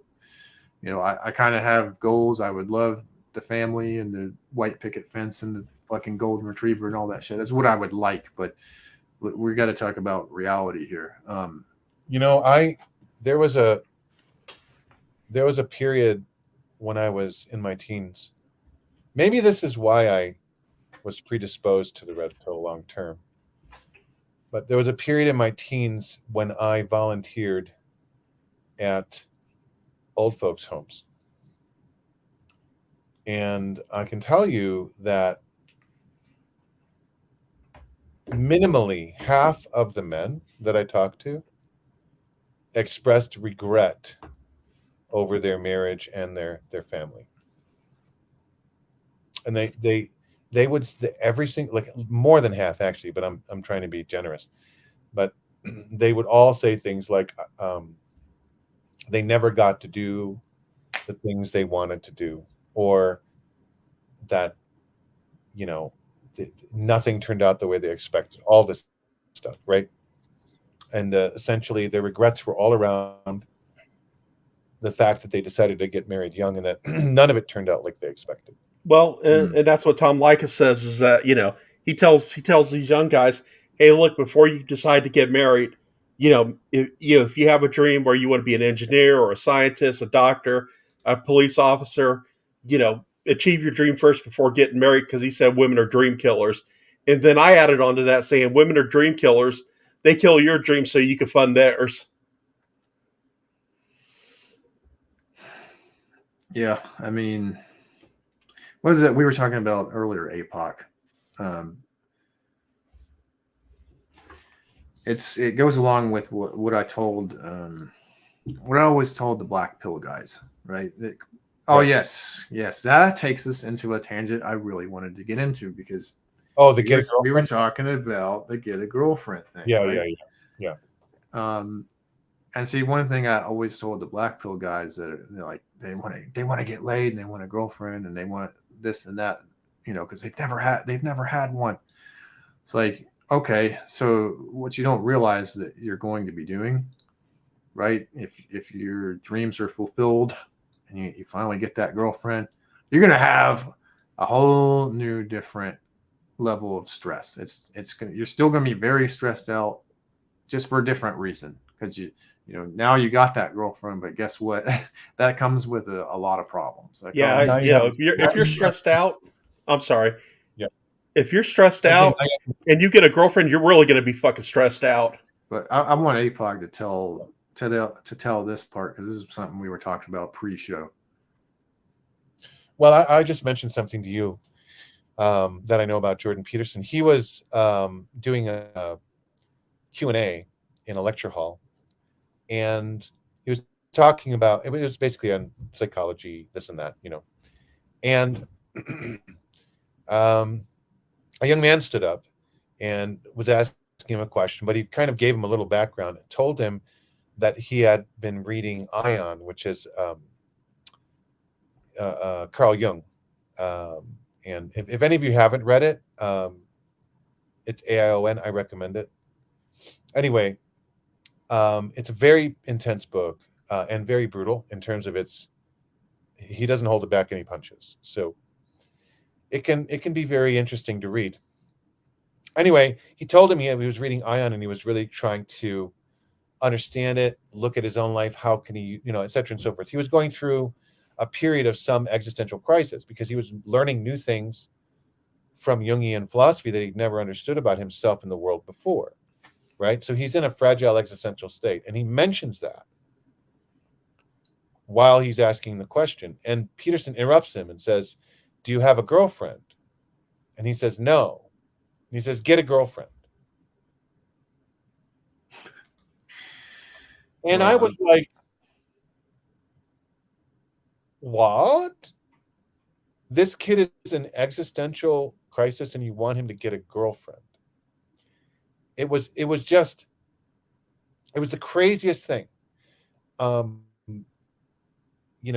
was like, what I said to you was that I thought that the way I think he would explain it is that the more responsibility you take on, the less existential dread you have, because you have purpose and meaning, and you're not really thinking about all that stuff.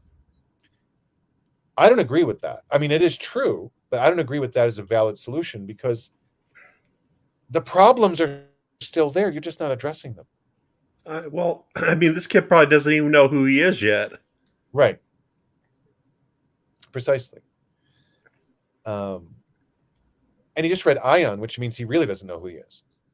Like, he just found out that nobody is who he thought they were, and now he's trying to recrystallize his map on the world. So why the hell would you do that? Why would you tell a kid in this situation to get a girlfriend? I could not believe he did that. And he did it so casually, like it was the answer to all problems. It was amazing. And it just goes to show you that people who are ideologically in that camp cannot apparently see outside of those lenses. They can't see that they're actually inviting. And the kid was like obviously dubious at this suggestion. And I guarantee you he didn't get a girlfriend. Like, I could tell from his reaction, because he just redirected. He wasn't expecting that No. kind of advice, was he? No. And you could tell he thought it was silly. But he just continued asking his question. But yeah, I mean, and it's just iconic. That moment was iconic for me, because I've seen so many iconic moments like that from Peterson. Or like the moment where he told people, just get the damn vaccine, unquote. Oh, fuck that noise. Right? Or when confronted by the numbers, he doesn't try and defend anything. He just says, well, what else are you going to do to develop meaning in your life? You'd be pretty lonely if you don't have a family and kids when you're 60. So maybe you should, in other words, all he does is, in a very complicated way, he just says, but you'll die alone. Or aren't you afraid you'll die alone? That's that legacy shit that I was going to bring up too, because that's one of the criticisms that the tradcons threw out there. Again, not knowing that, Rolo already established his legacy. He has a child, but they're like, don't you want to, you need to have a legacy. Well, I mean, legacy could mean different things to different people. I guess that's your genetic legacy, but you there's other things you can leave behind. Last I checked, Nikola Tesla left a legacy. And I was just going to bring him up. Yeah. I just, yeah. And your line is going to die with you. I have to tell you, Ms. Chen, that I'm very aware of how fast my genes vanish into the vast pool and are no longer relevant. People talk about this all the time. Oh, Genghis Khan's DNA is present in, like, I don't know, like, what is it, 10% of all Southeast Asians or something? Like, just huge numbers of people, right? What they don't tell you is that, yes, but it's the only reason they know that is because of cross-comparative analysis. Like, it's almost nothing. It's nearly nothing. Like, the effect of the environment on the genetics is far stronger than the fact that he was their 10 times great-grandfather, maybe. It's like I just, I'm sorry, but I'm not on board an argument from eugenics. Okay? That's what I'm saying. Well said. Yeah. Your line will die is like saying, well, I'm for eugenics. That's essentially. It's I know I'm being extreme, but I'm just illustrating the point. Well, I mean, not only that, but they particularly use the word, I think Lauren said, you're weak. Yeah. So you're not exactly in a position to judge the strength or weakness of someone's line that you've never seen, never spoken with, you don't know anything about that person. It's just a Yeah. typical online bullshit where people think they can say whatever the fuck they want to with no Yep. consequences. Well, And they kind of can, but what she's doing is she's using guilt, shame, and insults to try to, shame men into going back sure. on what they believe in, or falling on their sword, for their fucking legacy. Well, it goes back to the selfish thing, right? So when we sit here and we talk about men working on themselves and making themselves the best version and, all the things, like they're going to see that as selfishness. If you're doing it for yourself, it's and that's selfishness is not necessarily a bad thing in that context. See, It's what not. bothers them is that you're not doing it for a woman. Okay, there That's is where no they, selfishness. There is no selfishness in you preserving value and effort for yourself. That's not the definition of selfishness is essentially it's essentially passively harming people around you, through your actions, by not, Mhm. you know what I'm saying? It's not the same thing. And Right. besides, these people are the first ones to take a mental health day for themselves, like, or whatever. It's like the hypocrisy is astounding. Um, so yeah, only women are allowed to be selfish, I guess. Well, and let's not forget, women are some of the most selfish creatures on the face of the earth. I mean, the pop My blue collar grandmother kettle black. wasn't. I mean, my grandmother. See, this is the thing. My Yeah, grandmother. neither was my grandma. Well, she Yeah, isn't. She's still alive, but yeah. My grandma wasn't. She was. I mean, she was. Was what she was. But you know, she woke up every morning at like 5:30, like literally, except when she was feeling down. But most mornings she woke up at like 5:30 and you know did her routine, and like that was just what she did. I would go downstairs before school, and then she'd have my breakfast. Like it wasn't like, and because my mother, because at the time my mother was working in an office building, so my grandmother cooked breakfast for me and my dad. So it was mm. just like normal for her because she'd been doing it all her life. She didn't mind. Well, to Grizzly's So point though, what he's really talking about is modern women. Well, I think it's yeah, an inherent trait in women, and like a lot of inherent traits, it could be trained out of them, and you know, Well, it you're wasn't as culturally prominent, like what we're talking about, like our grandparents or whatever. Like my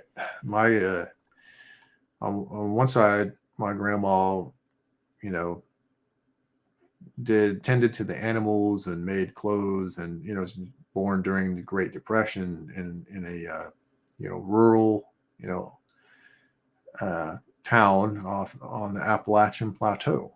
So and the women had their role and the men had their role. But guess what?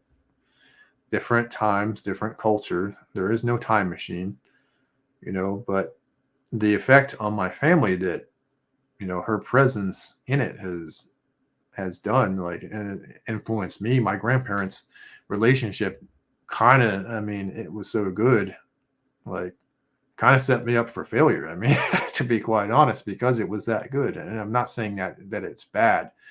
It, their relationship was like something out of a book. Like my grandfather was fighting in Korea. He was a fucking, a paratrooper, Rakusan, you know, airborne infantryman. And they met because my grandmother, her church was writing letters to the GIs who were fighting in Korea, the Forgotten War. And so they started corresponding. And when my grandfather came back from the war, they got together.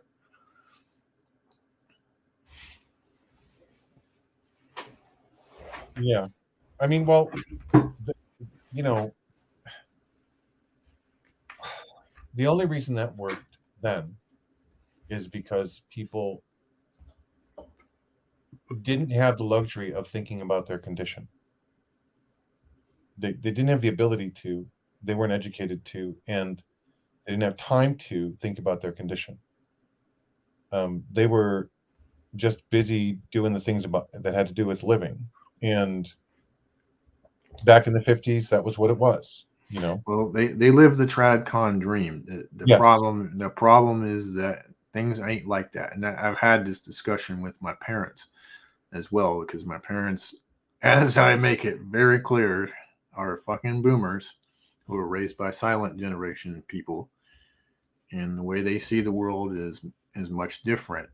Although they still have that tradcon, edge to them, that they want to, they refuse to acknowledge that society has changed, and it has. People, the way people think about things, like you said, now people have the internet, they have all this free time, they have access to things that people, my grandmother would still would never dream of having access to. And of course, they were religious too, so, and religion meant a lot more to them than now. It's kind of just, oh, I go to church on Sunday, then that's it. Like, their religion meant a lot to them back then. Well, I have a different view on that. I think that it was inevitable that everything was going to blow up once people got the ability to see outside of their institutions. Because, again, like I said earlier, there isn't. Well, I guess we would call that what, introduction to the global sexual marketplace. No. Or That's are you thinking no, something different? No. I don't mean that. I'm not being that specific. What I mean is that so you had the industrial age, and then you had the information age, and now what we have is everybody can discuss anything with anyone, and anyone can research anything at any time.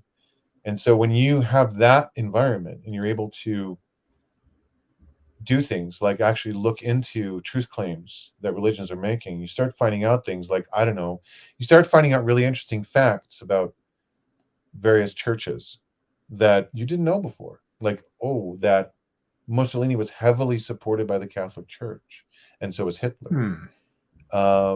That there's a large amount of evidence that the Catholic Church facilitated a very large number of high-level people from the old German army transiting around the world, getting out of Dodge, and facilitated Operation Paperclip, which is something. Yeah, rat lines.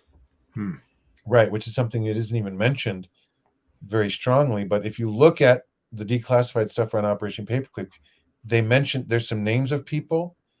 If you look up those names, you find out those were priests, Catholic priests or Catholic cardinals. Like, yeah, Alois Hudal was a Catholic priest, and he got papers and false identification for many Nazis who ended up going to South America. Yep, and that's just one case. Like, we had tons of them that facilitated their movement into the U.S. and into U.S. government positions. So, like, and that was another part of Operation Paperclip that apparently no one knows about. Well, we know about Werner von Braun, but apparently nobody knows about any of the other ones.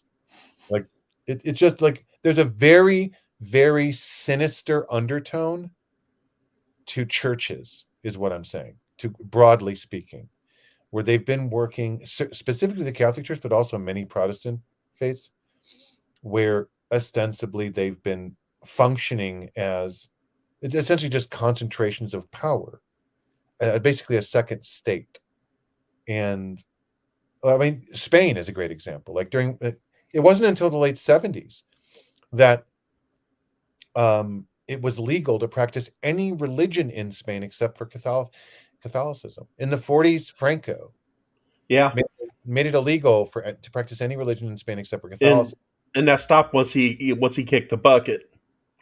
Yes, the day he kicked the bucket was the day that changed. But look up the White Terror.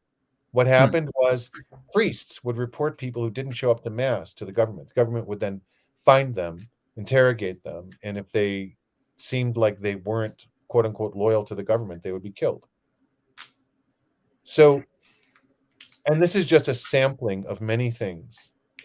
I do not care. I mean, I think that not religion, but churches, and I'm not singling out any particular churches, temples, etc. Sure. They have for a very long time been claiming a moral superiority that, as far as I'm concerned, they have done everything but earn.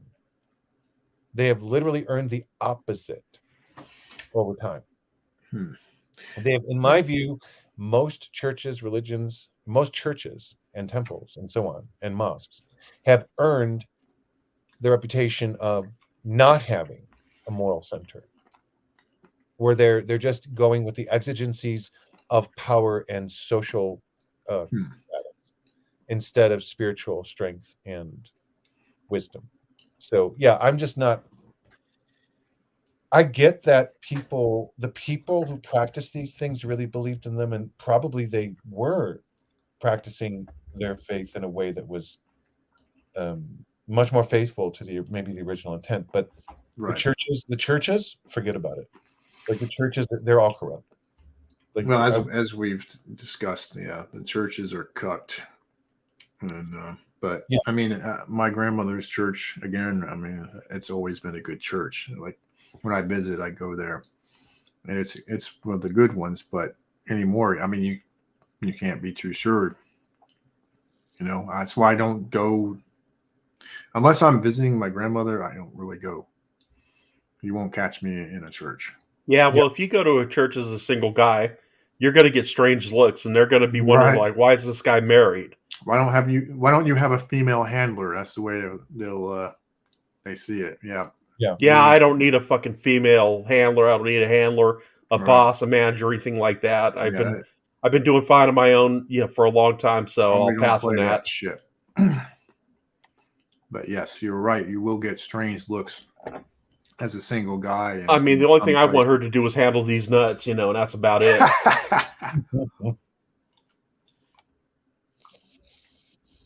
Yeah, I mean, well, with the changing culture now, there are plenty of guys who are just saying that even if they're not, they're just saying they're gay. So, and then people just leave them alone. That's actually quite, from what I understand, it's happening fairly often now. When they get the third degree, why aren't you married? Aren't you gonna? No. No, I just tell them the truth. Well, I might consider getting married if I find one worth marrying. I'm an ass. Like a lot of people don't understand. I can be like pretty much an asshole and just be very blunt. I try not to because for a lot of my life I would hurt people's feelings. Just flat out, just be like, I should probably qualify all this for everyone that I was married for 13 years. Yes, and that actually would have been a good thing to bring up. Yeah, and it wasn't a terrifyingly bad divorce. There was no alimony, no child support, no nothing. And I mean, it was hard because obviously, but it wasn't like I didn't get ripped. I didn't get things ripped out, right? It was just really difficult, and so there was no long-term burden placed on me, thankfully.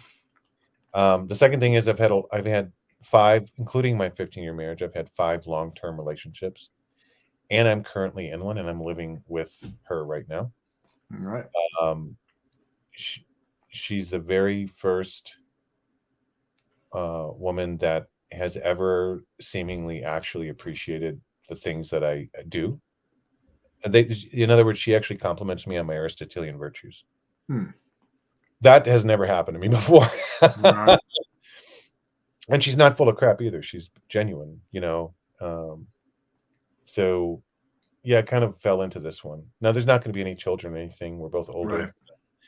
It's and I don't like, this is triple black diamond territory, gentlemen. So I don't recommend this for you. I've had a lot of experience with women over my entire lifetime. I'm well over 50. Do not, get into these waters unless you are super freaking confident you understand what you're doing, because you will screw yourself over in a heartbeat if you don't. And we're not. There's no plans for us to get married anyway, so right. That's not even a thing for us.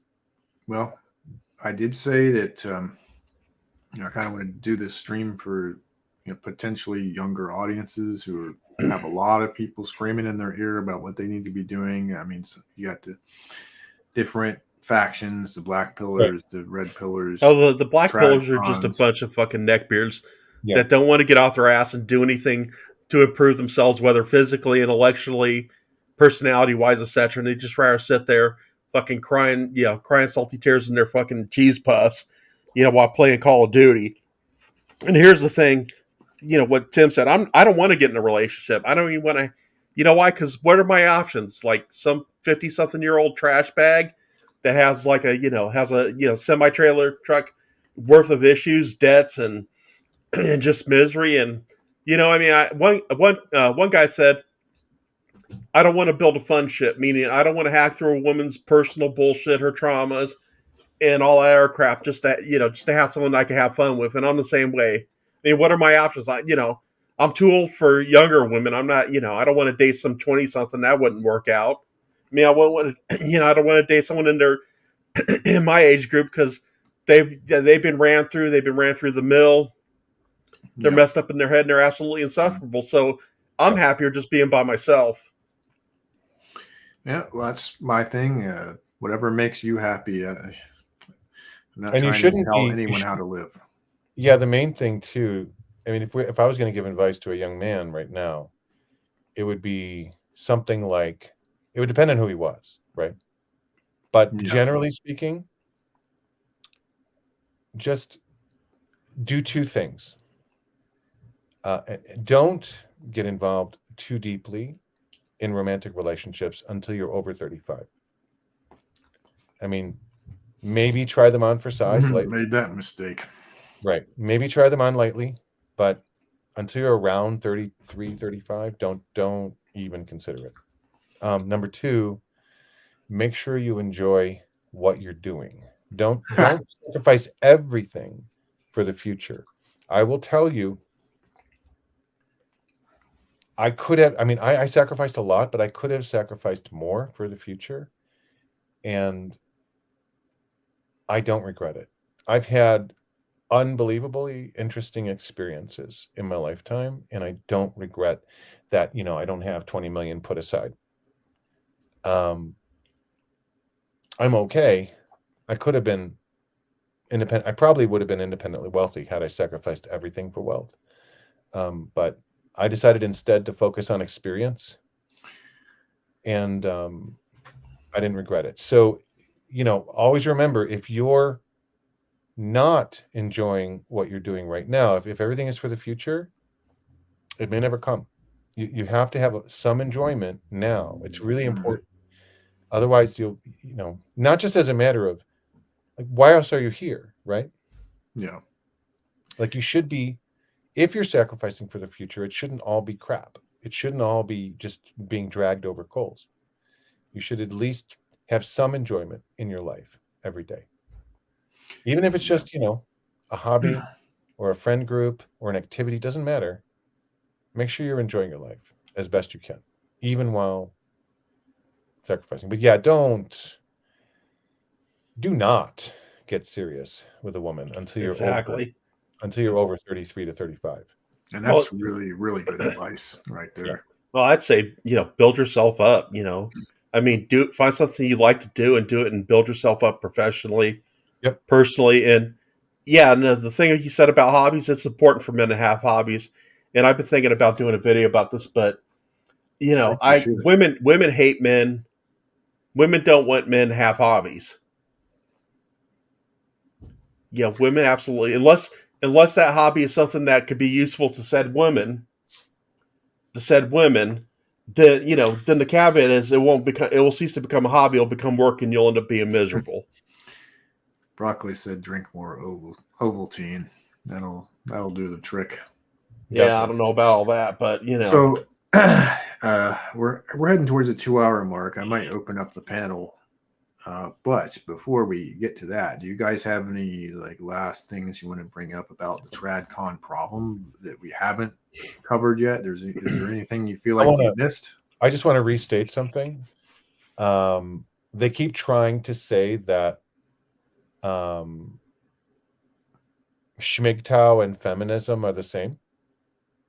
When in reality, we know that it's actually tradcon and feminism that are the same, because they're both telling us do what women tell you to do. They're both saying that. Be in service to women is basically what I get. Service. Yeah, be in service. Don't think about yourself. Don't do anything for you. Your job is to sacrifice for society. That's what they're both saying, both groups. So, and both groups are well funded, and both groups are political. Meanwhile, as you say, schmigtal, they're a bunch Schmiegtau of guys on the internet Yeah, with more no like power. Schmucktown nowadays. Yeah. Well, Yeah. Schmiegtau is actually just all the guys who decided that it isn't worth it. They're just Well, I mean, and like I said, here's the thing: sacrificing is fine, but if you're getting nothing out of it, then what's the point?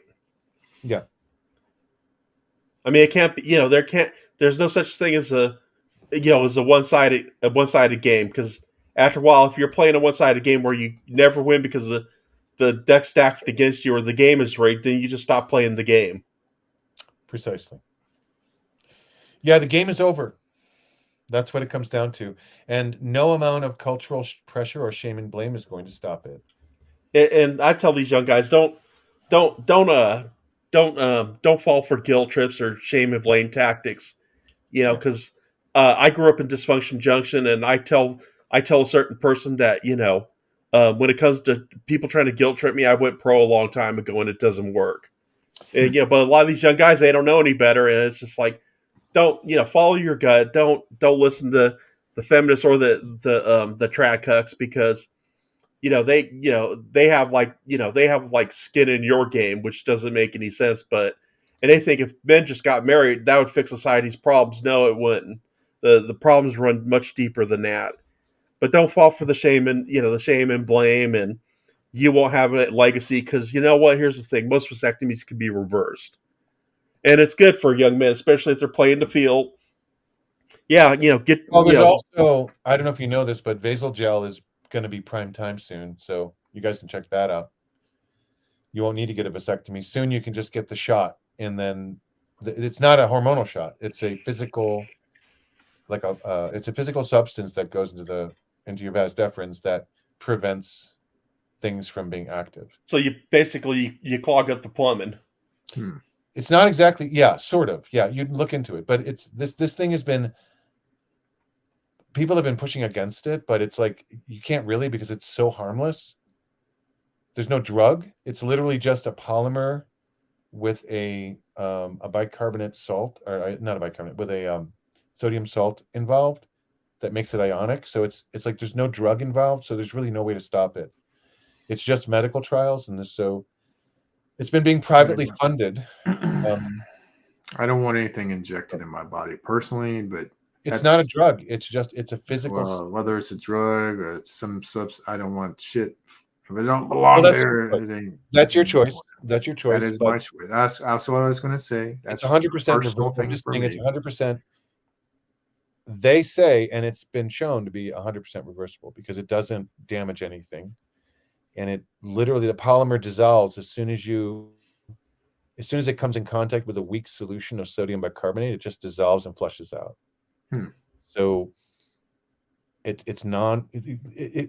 I'm not recommending it. I'm just saying this is a real thing. Option. It works as well or better than a vasectomy, and it's 100% reversible at any time. And that's why people have been, there are certain people who've been worried about it. They've been trying. So as Vasal Gel has been moving forward, they've been trying to push out hormonal birth control for men, which no men are going to use. Stay away from that hormonal shit. Yeah. Yeah, because that'll damage your body. Vasal Gel. VASALGEL. And hopefully it'll be available soon. Yeah. Anything else, man? Like we might open up the panel and kind of change subject matter if here in a minute, if you guys don't have anything else to add about the tradcons. Yeah, it's just like, don't listen to them. I mean, they're pushing their own agenda. They have cognitive dissonance, Well, they have cognitive dissonance right up until they're drugged into the divorce court. And even some still have cognitive. I mean, look at Prager. How many times has he been married, for crying out loud? Oh God. Yeah. They just some men can't even fall that. They can't get past that cognitive distance. They got to be married. And for example, I have a friend. He's like, he's a brother from another mother, but man, every time he gets with a woman, he just goes, head over the heels, and he cannot, for whatever reason, be alone. He's never had to like be alone. He's always had to have a girlfriend, or he was married to his wife, which was a fucking nightmare. But he can never be. He can never just be by himself, hang out with his bros, and just do stuff. He's got to have a. He's got to be in a relationship. And yeah, some guys you just can't tell them no matter what. They keep doing the same thing over and over again, and that's the definition of insanity. Yeah. I have two uncles that are just like that, and it's like they're the nicest dudes, and that's exactly the problem. They're very nice guys. They're nice guys who can't be alone. So again, as if I haven't had any reason to think that the red pill is incorrect. Besides my own experiences prove the red pill, and the experiences of others that I've watched prove. Oh, you're part of a cult. You Yeah. need to be deprogrammed. You're supposed to be a tradcon. Fall on your sword for Yeah, whamming. that's my biggest thing is like, yeah, be a tradcon. That's their solution. Be a tradcon, fall on your sword, and everything will work out. Like, no, it actually won't, and things will get worse until you're according to some, your ass is glued to roll. Your mouth is glued to Rollo's ass. Right, and I need to do content about that, like, because it seems like some people misunderstand respect for like hero worship, and there are a bunch of guys in the manosphere that I have respect for. They've earned my respect as far as exactly right. And you guys, I have respect for you guys. I have respect for a lot of people, but they did have to earn it. And you got to understand, women have this annoying tendency of creating hobgoblins in their head. They make shit out of whole cloth. I mean, for example, there's been several TikToks where women are like, I dumped my boyfriend because I had a dream where he cheated on me, and that's like real life for them. And what's funny is, I remember years and years ago, this must have been 2017. Someone had brought something up similar on the TFM show. So this is like a normal. Well, I wouldn't say it's normal. That's probably incorrect, but it's not as uncommon as you might think. Yeah. Well, I'll restate. I think that the other period to this sentence is that we already said it's not coming back, but I'll go further and say I don't want it back. I just want the boot off my neck, and they need to take the boot off. We have to force them to get rid of that boot. The boot that's been there for 3,000 years. We got to get rid of it. It's just not tenable anymore. And it's not necessary anymore. We have the ability to coordinate extemporaneously with other people. We don't need these structures to tell us what to do anymore. So yeah, I just don't think it's just not going to work. It's not going to happen. They're only going to make it worse if they keep pushing it, which, as we see, that is exactly what's happening. They keep trying shame and blame, and what happens? It works less and less. Till now, there's nothing, right? There's no effect. I mean, what is it they say all the time? It's the porn and the video games that's causing the destruction of the male. Oh yeah, and male testosterone is going down. Well, because of all the shit in the food. Yeah, that's what I was going to say. They completely ignore like what's in the food, what's in the bottled water. Yeah, various other factors that are the reason that testosterone. I mean, I was just talking to someone about looking at the photos of like people at the beach. Like you look at film or photos of people at the beach in the 80s, and everybody's like you scarcely see anyone who's fat, right? Yeah. Fast forward 2023, it's like you scarcely see one who's not fat. It is strange. I will say that I've noticed that change. Like I used to go to the beaches back then, and yeah, generally you didn't see. It just wasn't a thing. Yeah, that's true. People have gotten bigger over time. I don't know. I'm not. I mean, there are environmental factors, but who knows exactly what's causing it? But what I also know is that the testosterone problem isn't everywhere. If you Yeah. go into the further away from big cities you get, the less of a problem it is. That's what it comes down to. Hmm.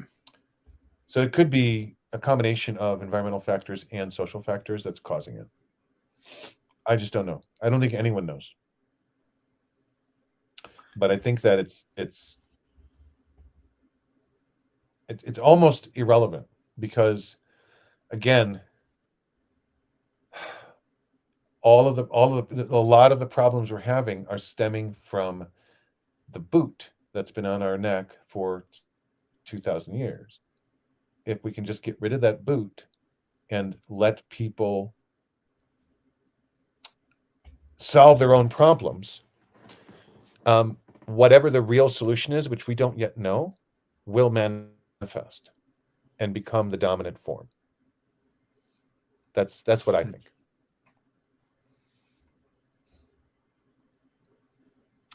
That's my final statement. Excellent. No, I agree. Freedom is always best. I mean, I personally, I wouldn't go with ANCAP per se, but I would go with something very close to it. Um, I think humans do need a certain degree of structure. The only problem with that is that at the same time, there's always potential for corruption. So, with that said, I'm going to open up the panel. If anyone wants to come on, you're welcome to do so. If you want to bring something up, I mean, you don't necessarily have to talk about the subject matter since we've covered about everything that we could think of, unless anyone else comes up with something.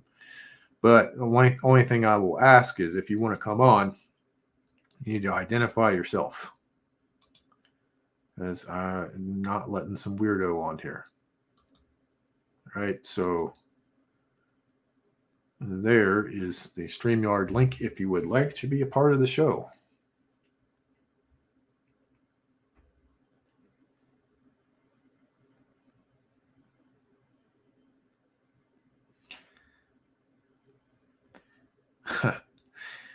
Anyhow, weird engineering, and is yeah.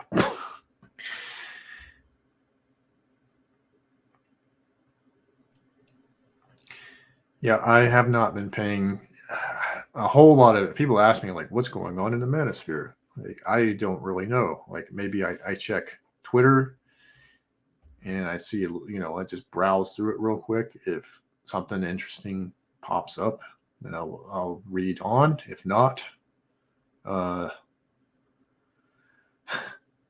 whatever. Yeah, I just like, as far as the quote unquote manosphere stuff is concerned, I only pay attention to see where the talking heads are going. That's it. I don't really like every single piece of content is the same now to me. It's I've seen it before at least 100 times. Same thing. Yeah. So I don't really care about the content. I'm more interested. I really only watch it for the the stuff that content creators themselves are up to. There is Sir Shogun. Shogun, welcome to the stream. Hey, how's it going, everybody? Hey, Shogun, long time no speak. Yeah, it's It's good going. to hear you, Apoc, and Grizzly also. Always good to have Shogun on, man. So, you were talking about you got a copyright strike on your channel, man. Yes, I did. For well, what? not copyright, but it was a hate speech violation. Oh, The whole thing was you recorded. hate speech? What the? Yes. I've never heard this man say any hate speech, but that's Well, strange. And that's the thing. I don't use hate speech on the channel. You see, this time it was for having that 1 hour version of that song "Oi Alia Alio."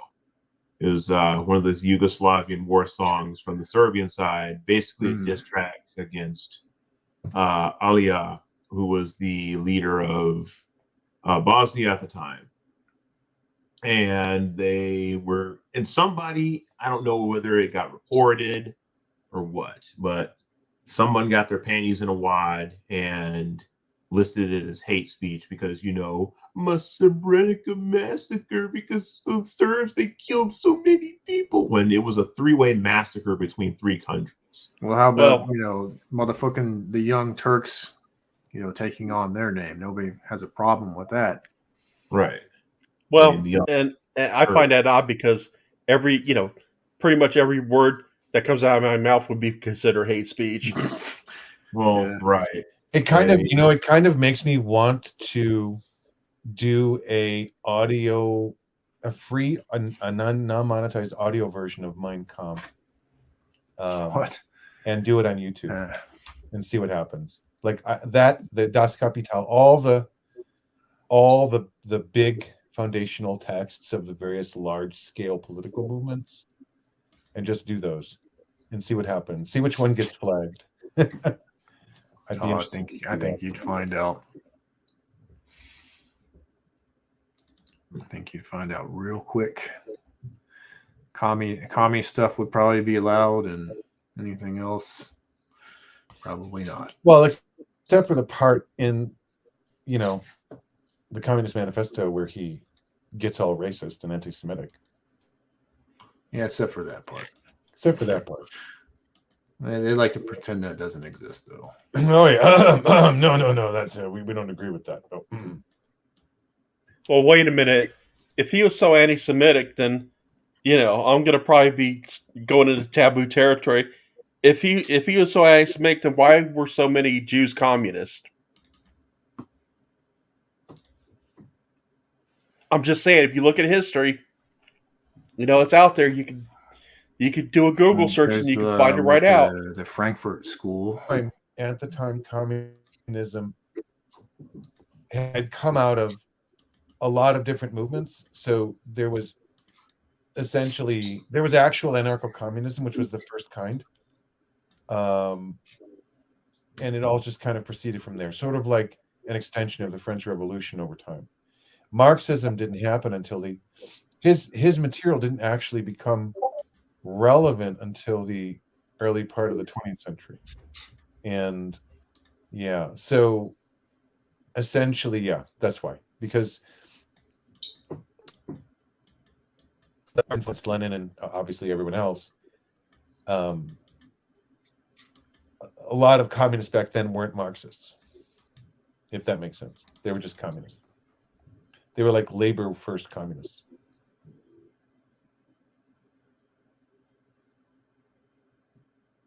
So, sorry, didn't mean to kill the conversation there. No, it's all right. No, don't worry about it. I was just, it was just a random question that popped up in my head.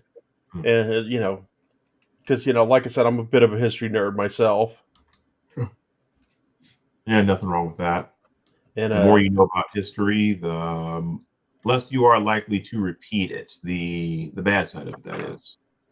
Which, speaking of history, just by censoring history of what I just posted on YouTube, in fact, that was my most popular video on my channel. It got 26K views and 500 likes. It was my most popular video to date, and that was the one they chose to nuke. So it's like they only care about one side of the story, because if you tell the other side of the story, then it's like, well, no, that's not right because the government said this and that. Well, because basically only one side appeared to be open and honest about the massacres. The other side, they just kind of swept it under the rug or pretended like they didn't do it. Like the Gospic massacres by the Croatians against the Serbs, nobody talks about that. That just got swept right under the rug. Well, yeah, everything is always tailored to whatever the current politically convenient narrative is. Oh, True. but Broccoli mentions that Grizzly that they're actually Jewish people have been behind most, except for fascism, They were behind most other political movements, including anarchism, socialism, communism, all sorts of different movements. But that's a Except for right-wing talking point. how? Well, they so it's true. Well, right, but I was right. I'm being sarcastic. That's all. They were Is also that- behind. They're also behind a lot of anarchism, which is the opposite of the idea of Marxism. Like Marx wants the state to become all powerful, and the anarchists don't. So yeah, it's they Well, saying the Jews are involved in some political movement is like saying Christians were involved in some. Like they're involved in all of them. yeah, I'm not saying you're wrong at all. It's just a lot of times Jews in Israel, you're just not allowed to criticize that group. That's the funny thing. I wasn't criticizing anyone. Well, I'm just true, saying you that- weren't criticizing anyone. No, but- the only political movement that we know of that there isn't any particular Jewish presence in is fascism. Literally, like the actual from Giovanni Delente. So, well, once but everything again, else, what? oh, right. But once again, I'm not saying that you're criticizing anything. It's just the mere mention of it comes off as criticism or critique or negative in the eyes of certain people. That's as if you have some underlying. Right. right. Anyway, guys, I'm going to call it a night. Think it's a dog whistle or something? All right, Grizzly man, take her easy, man. Good night, everyone. All right. See you. Take care, Chris. You mean that they think it's a dog? That I'm sending out a dog whistle or something? Well, no, I'm not saying that you are, but let's just say that there are certain people that are easily offended on other people's behalf that will interpret everything. I mean, As look, hate. my ex-wife was Jewish. Okay, Yeah. I have no axe to grind. Oh, I believe you 100%. I wasn't accusing you. I in fact, I've had close relationships with two different Jewish women and casual relationships with many Jewish women, and I've enjoyed them all. So, Yeah. I don't have any trouble. Yeah, I don't know. People are stupid. Yes, people are very stupid. That was my point. Yeah. But Anyway, yes, yeah, they've been around the block. They've done all the things, just like Christians. So, and the whole notion that that people are only telling one side of a war story is always ridiculous to me. It's just well, most of the time there's no good side to a war. well, and that's true of that last one I spoke of. Yes, in the sense. Yeah. But in addition, history is often written by the winners, so they get to pick and choose what parts of that history they will talk about and which ones they're going to omit, especially if they themselves did anything wrong or committed these so-called war crimes that they don't want you to know about. Yeah. Well, that's the problem they're experiencing now, isn't it? That it's becoming less and less plausible for them to control that information. Right. It's easy enough for you or me or Rifle to find out pretty much anything, any particular historical fact. So they're kind of screwed. True. It's kind of like, and feel free to interject if you want. It's kind of like the history regarding the Civil War, because you have a lot of people that were just raised to believe that the Civil War was all about slavery, and something about that just didn't seem right. So I'm not saying I just believed everything automatically when I finally heard an alternative. Because when I finally began to hear something else, okay, I was like, okay, I want to listen to this because something doesn't seem right. Why would the so-called racist white people, and I'm not saying white people were all racist back then. It's just a common thing that people tend to believe that just because this was before pre-civil rights era, the majority of white people were racist, which is ridiculous. But the point I'm making is that why would these so-called racist white people fight to end slavery? Why would they suddenly care all of a sudden? Now, because what I found out is that the Civil War did not start on slavery alone. What kicked it off initially was, I believe, it was called the Morel tax, which wanted to tax imported goods 45%, and I believe steel was going to be imported in was going to be taxed 50%, because initially the South, they wanted to have their ports tax free, and the North, they didn't want that. They didn't want the competition. So over taxes, once again, they said, you know what, we're going to secede, and the North didn't want that, so they kicked off the Civil War, and realizing that Europe was also in favor of the tax-free imports, there was a chance that they may have actually gotten involved and sided with the South, and then they decided to make it about slavery instead. And what also doesn't make sense to me is to say that the South fought only for slavery when it was primarily for states' rights. But what people will say was, oh yeah, well they were just fighting for the state right just to own slaves. But there were numerous states that banned slavery before 1865. I Yeah. forgot exactly what states those were, but it was almost a third of the Confederacy. I went and looked it up, and turns out it was true. In addition to that, there were also some Supreme Court cases within those states that would side with the slaves. And I found, I think, at least 10 of them. So if it was all about slavery, then not only would that have not happened, those states wouldn't have banned slavery to begin with, because slavery was already going to be dying out, and it was essentially becoming inefficient. Well, I So think it's go on. what you I don't know if you know this, Shogun, but General Lee was an abolitionist. I actually read a letter where he basically hinted at that, but everyone was like, "No, he wasn't. He fought for Just read his slavery." letters to the New York Times. I'm sorry, His it was in the letters New to York the editor. Times. Yep. Oh, interesting. I didn't know that. Yeah, he was a pretty ardent abolitionist. Hmm. Yeah, I do recall him saying that slavery was one of the great evils, or something like that. But yeah, he was a man of honor, so he did his duty. Right. You know?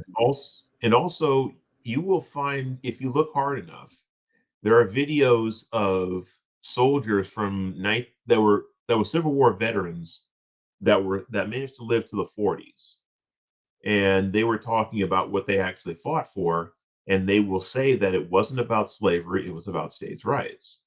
Now, Yeah. of course, all the Civil War veterans are all dead now, but the few remaining ones that survived during the days where you actually did have some level of recording technology or video technology, where they actually did have them on record stating this. They're, I mean, those videos, at least the one that I found, I don't know what happened to it. I have to rediscover it, but he described it really well. But the thing is that there's some people that believe this so strongly because it's so ingrained into them. I mean, I go as far as to say that it's indoctrinated at this point.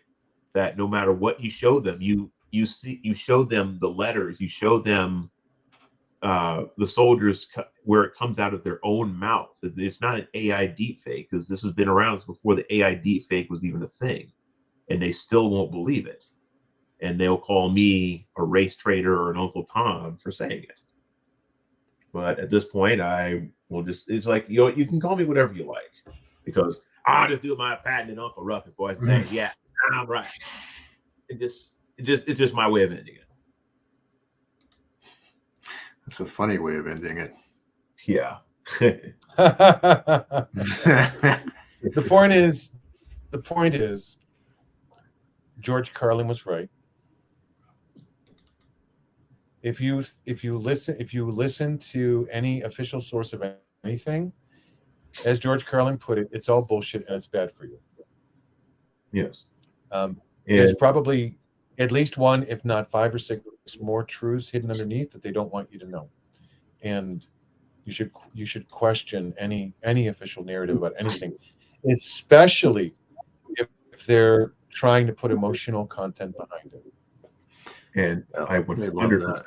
with that. I agree with that very strongly, especially if they not only do they put emotional content behind it, but if they basically are telling you you should believe this, or this conviction will be upon you if you don't, or no, not conviction, but this shame will be upon you if you don't agree or don't believe it, or at the very least don't repeat it. Like, for example, the whole thing going on between Russia and Ukraine right now. And you'll notice how they put a great emphasis in the media, like how this is a war crime and this is wrong and so forth. But how often do they stop and say that what America does when it comes to invading other countries is also wrong? Because some people don't know this. In fact, a lot of people don't know this in general, that the U.S. they're trying to get Canada to do their dirty work in Haiti, essentially have an invasion there to stop some of the so-called gangs. And I say so-called because there is this group called the G9 that is led by a man who goes by the name of Barbecue, who wants to put an end to the corrupt government that's over there. And from what I hear, they have ties to the U.S. government. So what they did was they blockaded oil imports, and in return, they're demanding that the corrupt government either step down or do something about all the poverty that they're just allowing. Because the country is just in pitiful squalor right now, and people have at this point they've had enough, to the point where they're going out and getting the known gang members themselves, bringing them out into the streets and then killing them themselves in ways that I can only describe on YouTube but not actually show. So what the government realizes is that this guy is actually a threat to our power. And America, they don't want to have it. But at the same time, they're stretched so thin with all these other countries that they want to invade. They're backing Ukraine, which all sorts of corrupt dealings have gone on over there. And there have been memes about Biden being caught in Ukraine since 2020. I'm sorry. So, I mean, I kind of lost my train of thought where I was going with that, because sometimes it's difficult for me to think and talk. I have to think about what I say and then say it, and then immediately after think about what I have to say then. But the ultimate point is that America has done, has either started or engaged in, was it 80 something percent of the wars within the last, I forgot exactly what the percentage was. I have to look it up again. And what Russia has done has only been a fraction of what America's done. Yet it's Russia that is this big and great evil that's a threat to freedom in that region, where it has been the U.S. and the UK that have sabotaged the peace agreements to begin with and wanted the war to keep on going. But so few people even know that. But not only that, but there are people that don't want to believe it when you tell them. They say, no, that's not true. When you give them the proof, and they still don't want to believe it.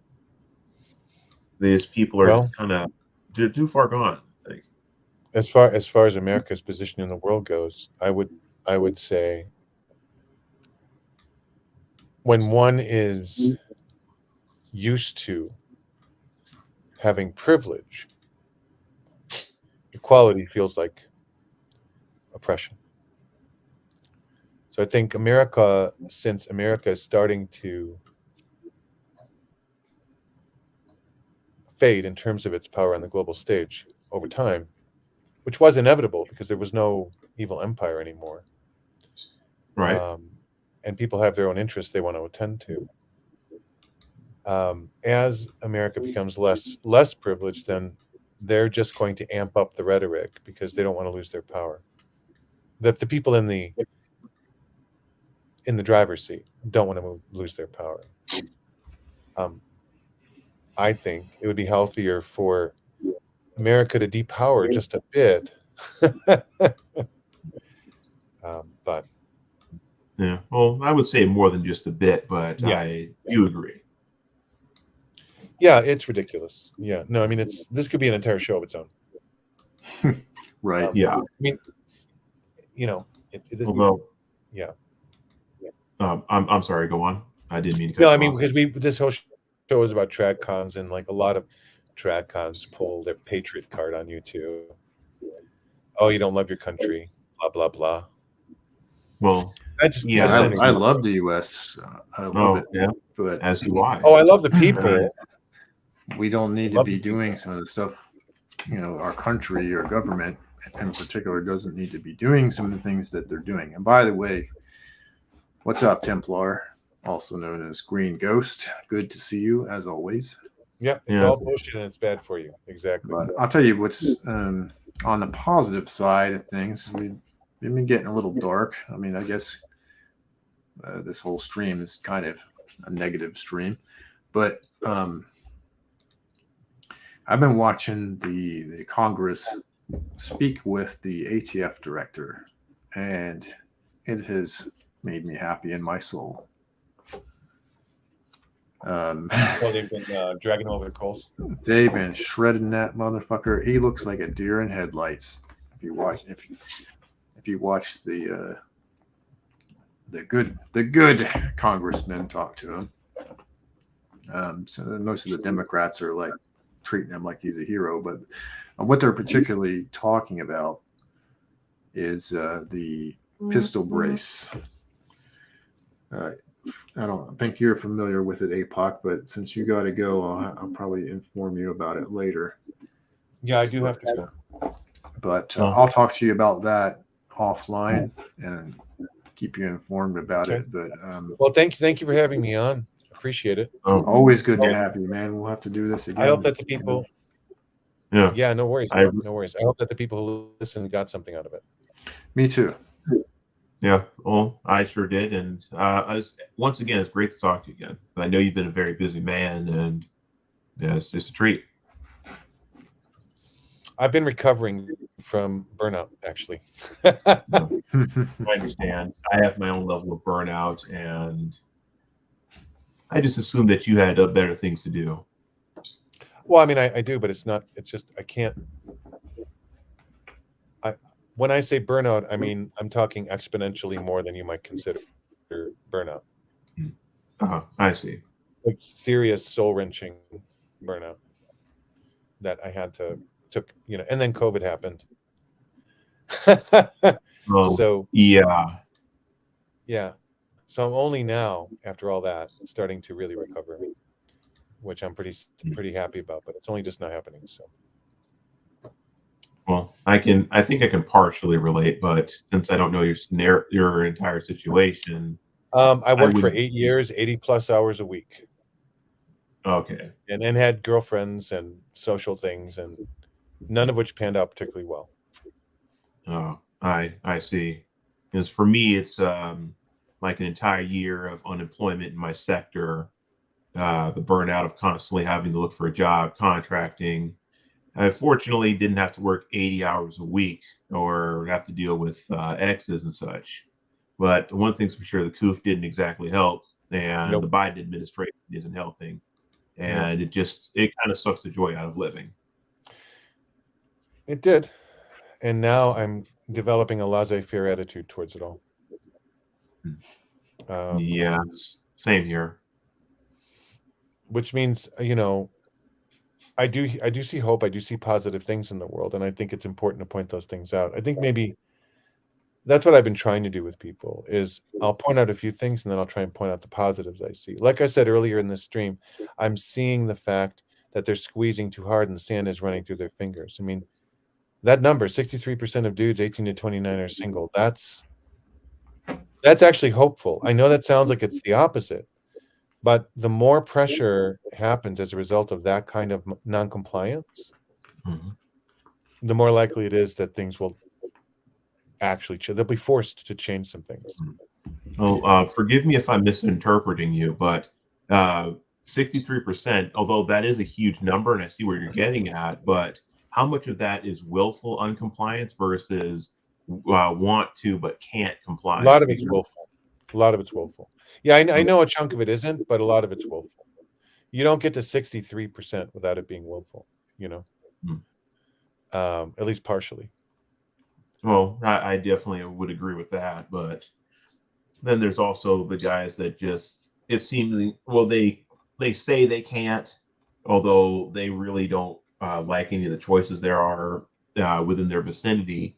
Some of that is I would say there's truth to that, well, obviously, and others they're not willing to go outside the country or go out their circle to do so, in a sense. But Well, what I'm trying to point out is that the tendency is there. You're having, even against all the odds, you've got a number of these content creators that are gaining traction and saying things that I would have thought 5 years ago they'd never let people say on YouTube. So, and becoming popular. And I'm not talking about the I'm not talking about the women creators. I mean the male creators. So they're not being boosted very much, but they're still out there, and they're starting. They're gaining traction over time. So there's some hope, is what I'm saying. There's hope because the shame and blame isn't working like it used to. That's my point. Men aren't the men generally aren't falling for those games anymore, not as much as they used to. And the less the men fall for these games, the more the people who are reliant on men to play these games will be forced to change the rules. Seems like they're getting desperate and they're trying to boil the frog too fast. Precisely. I have to agree. Same thing with gun rights, actually. Yep. Coincidentally. Oh, absolutely. Yeah, they can't. I mean, at this point, they can't really. All they can do is boost their opinion. They can't. They're not actually changing anyone's mind. That's probably why they're getting desperate, because they're increasing their efforts, but it's not having a reactive change on people en masse. It's having the opposite effect. So, yeah. So that's why I say there's hope. I'm hearing people who I wouldn't expect to hear this from. People in my local neighborhood, and I live in Bumfuck, saying things that are red pill things that were being said online like 8 years ago. Actual red, like 8 years ago, red pill stuff.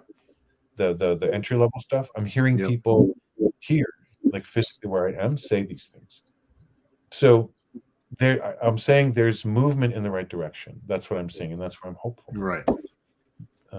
Because ultimately, that's the kind not massive, quiet non-compliance that will win. That will win the game. Because you get up to 80%, 85%. They won't have there will be no choice left but to change the laws. And the women will be asking for it, because it'll be the only way to bring men back to the table. So we'll see what happens. But I see the potential. I see the positive upside of all of this. Yeah. You guys watch Better Bachelor, right? I like to listen to him in the background sometimes. Yes. Yeah. I don't really consume any content. Basically titled "We Are Winning." Huh. I don't think I've watched that one yet. Yeah, go take a look at his catalog. I mean, he goes over the 63% number that I mentioned, but there's other reasons. I'll have to check him out. I just really don't watch anything. I watch gun content, animal documentaries, and like missing persons, people who got lost on the trail or whatever. And that's about all I consume. Maybe a little bit of other things, but that's about it. But I will have to check that video out. Yeah, I'm like I said, I'm seeing a certain amount of it. I think it's inevitable. Like, if you think about the cultural relationship of men to women and the individual relationship of a man to a woman, and you consider what is the best way to create a good outcome because of an argument with a woman. And what is the ancient way to do this? Walk away and wait and come back, a while later and say, okay, do it again. I'm walking away again. That's how you do it. You withdraw your attention, and that's what men are doing. And that's, I think, why we're starting to see freak out videos from tradcons and feminist females alike, because men are genuinely leaving the plantation, which I think they never expected. Well, I should say they never expected the top 20, anybody in the top 20% to leave. Well, I think it's. I do think there is one funny thing is like these are the same people who like tell you to get married, get a girlfriend, whatever, in one breath, and call you an incel in the other. Yeah, it's like, which is it? Am I an incel or should I be getting a wife? Like, because when incels are people who can't do that, who actually, and there are very few real like actual incels. Very small, in my opinion. Yeah. But the implication is like you basically tell a guy he's a loser who can't hack it, but then you tell him to get married. Like you gotta pick one. Can't have both. Yeah. Yep. All right, gentlemen, I should be going. All right. Good having you, and again, we'll have you on next time. Thank you so much. All right. All right. See ya. See ya. What's up there, Holy Blade? Good to see you, my dude. Likewise. So I got to be up kind of early in the morning, so we'll wrap this up in about 20-ish minutes, if not sooner. But I did want to talk about the pistol brace thing. A lot of people don't know I should probably just do a video about it, but while I got you here. All right. The Congress, I think Broccoli said Massey was one of the people. I mean, there's quite a few congressmen that tore into the ATF director. I swear, this dude looks like he's a scared like deer in headlights. He's probably not used to, and he's supposed to be a federal prosecutor, but he just looked, he was out of his element when he had people actually question the brace rule and actually ask him like, who gave you the authority to do this? And I guess I'll have to explain to people about the pistol brace, because a lot of people don't actually know, which was also interesting, because some of the congressmen are like, so you're going to turn people into felons overnight, because many people don't even know about you coming out with this rule. It's not like they consume content. So they would never even know that you're changing your mind about this piece of plastic that suddenly turns them into a felon for them having it on their weapon. But to talk about the pistol brace, so basically, it's called a pistol brace or an arm brace. It's a piece of rubber that attaches to on an AR pistol, and I use that in quotes. It's typically a AR-15 with a barrel shorter than 16 inches and no buttstock on it. So people put this piece of rubber on the buffer tube, if you know how an AR functions and everything. And it was originally designed to put on someone's arm for disabled veterans, so that they can hold the AR pistol better. But it became a trend where people put it on their AR pistols. They may or may not have been shouldering it. And the ATF has been like a bipolar bitch, going back and forth about whether, like, when they approved it, and then they were further questioned, and the ATF was like, oh, we don't care how you use the braced pistol. It's not our place to tell you, and then they changed their mind. They're like, nope, this turns it into an SBR, so you're all going to be felons. And they went back and forth. They would come out with that shit, and the gun lobby or whoever would push back, and then they changed their mind. Well, they changed their mind, I guess, for the last time in January 2023. And so basically, you either have to remove this item from your AR pistol or be a felon. That they had said for nearly a decade it was legal and no problems. Yeah, the whole thing is ridiculous. And with that being said, I don't believe that they really, especially the gun grabbing left, the Democrats, they have no problem in turning people into felons overnight. Nope. So, We don't for care. example, yeah, because I know people that own guns that aren't really consuming gun content. And with that being said, I need to call my brother and my sister-in-law, because my sister-in-law owns an AR pistol. Because my brother, he's a felon, he can't own guns, and that's a long story. So the last thing I want is for my sister-in-law to become a felon just because the ATF has suddenly decided, yeah, let's change it because we want to incarcerate more people. So, Well, I'll tell you something that's funny. Mhm. Is so if you look at the paperwork, from everything I've seen, they're essentially saying if you have any brace, then it's technically an SBR. And then when they're grilling the director, he said something that contradicts that.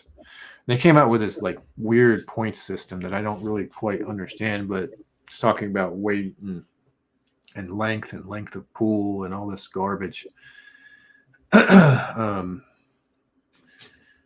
But he's like, well, certain types of braces won't, but they never specified that in the rule, right? Yeah, he's So a liar. and they're talking about surface area, whether you can shoulder it. I mean, and one of the congressmen is like, can you shoulder the buffer tube? And he, of course, he's dodging the questions, or like they'd ask him a yes or no question, and he'd start going into this. How people are go into these long explanations. It's like, no, when someone asks you a yes or no question, that's what they want. They don't want you to, go into these long speeches, and they only get maybe like 5 minutes with the motherfucker, so they can't sit there and waste all this time. But still, I mean, I wish they had more than 5 minutes, but I mean, despite that, like it made my soul happy to watch this guy like flounder under pressure. Oh yeah, I actually got to see a little bit of it. I saw the news on a few channels. I think, yeah, it was Guns and Gadgets, and I think Legally Armed America did one also. Yeah. Two guys that I sub to, and two guys I definitely recommend if you like Second Amendment news. So yeah, because I remember him saying that you can keep your pistol brace. But you just don't have to detach it from the pistol, yes, and you can keep it as long as they're separate. It's like, oh, good. Yeah, well, here's the thing, because I believe that's a trap that they'll may spring in the future, because the whole constructive intent and Yeah, I'm aware. That's what the congressman even questioned him on. Yes. So And it might seem like a waste of time to some people, but you remember when they do this, it's on record. It's basically like going to court. You have like a reporter that types down like everything that's said, and of course, obviously, it was videoed. That's how I know about it and watch the videos of it. So it is on record. So if they do change their mind, it could come back to haunt them, that sort of thing. And also the fifth and sixth circuit courts told them to go fuck themselves on the bump stock, which was referenced as well. right. So basically, with that legal precedent set, it's probable that the pistol brace will apply to the pistol brace as well. And that would be fantastic because I only own one rifle pistol. This one only has the buffer tube, and there's no conventional stock that you can just add to it also. So I guess technically it's safe, although there's nothing stopping me from buying a pistol brace right now and building an AK pistol and attaching it. So, because anyway, to get to the other thing I wanted to mention uh, before I even get into that whole AK pistol thing is that they want this amnesty thing where you basically you preemptively register it as an SBR, which I believe is a trap also. You are correct. I'll tell you why. So someone questioned at SHOT Show, someone questioned an agent who was there, and they asked him like what would happen if you put your paperwork in, but the ATF didn't get to it, right? And so if you think about how many pistol brace weapons there are, if everyone complied, there's no way humanly possible that the ATF could process that amount of paperwork in the amount of time that they, were going to give the amnesty period, which was 90 days, I think, from the day the rule was dropped. It's been pushed back to the end of this month, as far as I know, but we'll see what happens. But basically, the agent said, and not in these words, but he basically made the implication that, well, they can't process if they're not able to process your paperwork in that amount of time, then you're just fucked, basically. And you just told on yourself that you have this item.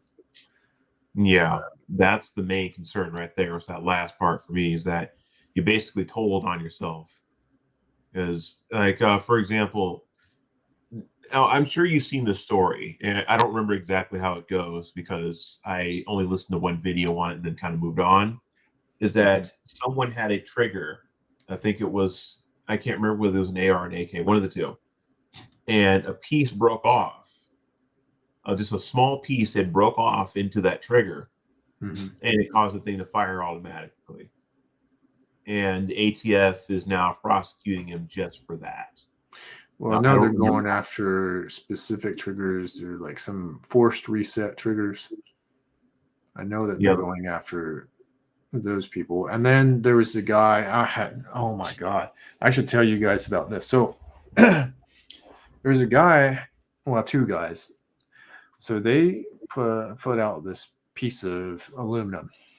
It's about the size of a credit card. And there's little etchings in this piece of aluminum. Matthew Hoover case. Yes, you know exactly what I'm talking about. Now, if you had specific types of tools, you could cut out things in the shape of what was etched onto these cards, and you could possibly put those things in your, like, say, AR-15, and it might change a little bit about how the weapon functions. However, again, it would take work and tools, specific tools, right? And all they were really doing is, selling metal cards. Combined, they're both looking at a maximum of like 100 years or whatever. Like one of them was like maximum of 40. One of them is getting it worse than the other, but obviously they're probably not going to get the maximum. But still, they were found guilty. Yeah, so Matthew is getting a maximum of 45.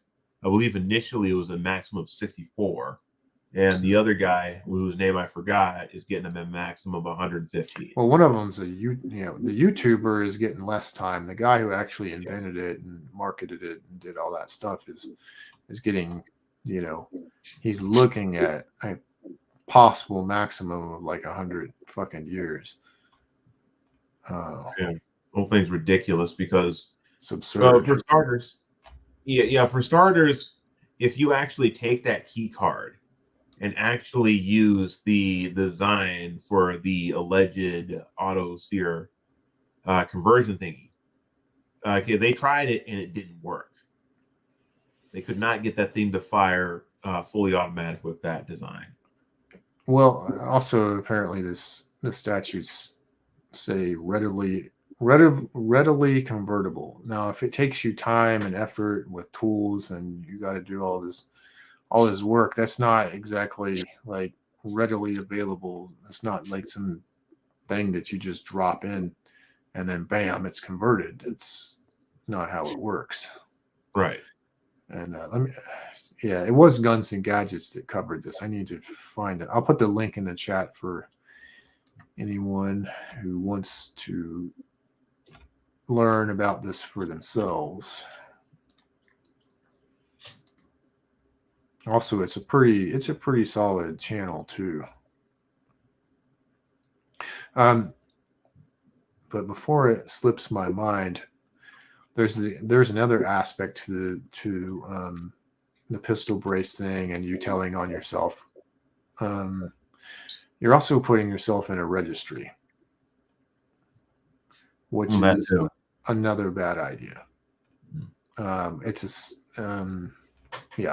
Which they're not really supposed to have a registry, but again, ATF got caught doing some fuck shit again as usual. So let me just find this. There it is. All right, so the YouTuber was CRS Firearms, I think is his channel. Yes. That's exactly what his channel was. And he's now FUBAR Firearms, which is not a good thing. It's not funny. Yeah, I rather hate it for the guy. Yeah, I was really rooting for him. Although his wife is standing by him, and also his wife is going to be taking over the channel for the time being, because I'm really hoping that there is either an appeal or this case goes to the Supreme Court and something rules in our favor. Now, most people don't exactly have hope for that. Now, I can't say that I'm optimistic either, but with that being said, I never thought the Bruin decision was going to be a thing. Bruin decision, the decision of the Fifth and Sixth Circuits, it's established case law, and so some of this, as much as the Supreme Court has been trying to duck and dodge giving people definitive answers to some of these problems, they may end up being forced to if the trend continues. Yeah, the good guys are winning in court.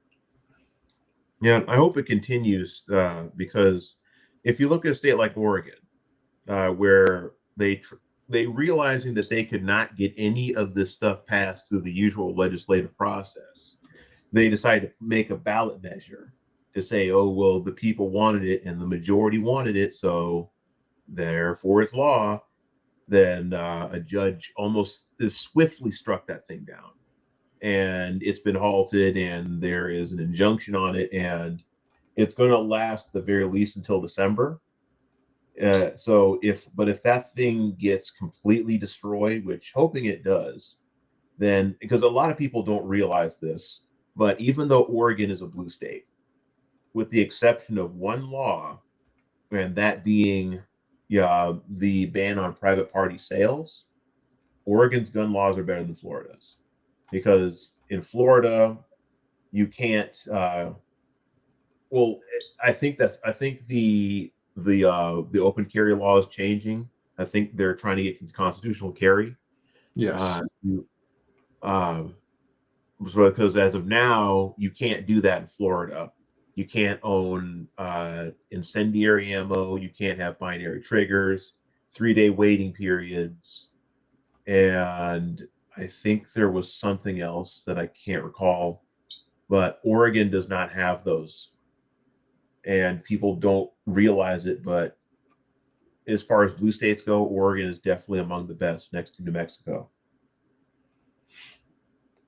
Although Yeah. they're trying to change that, both of them are, but they've been met with enough opposition to the point where even I was kind of surprised, because people tend to think that all the left coast states are the same, and that Portland basically represents the entire state. Not by a long shot, because Oregon is one of those states that's really based if you get outside of those borders.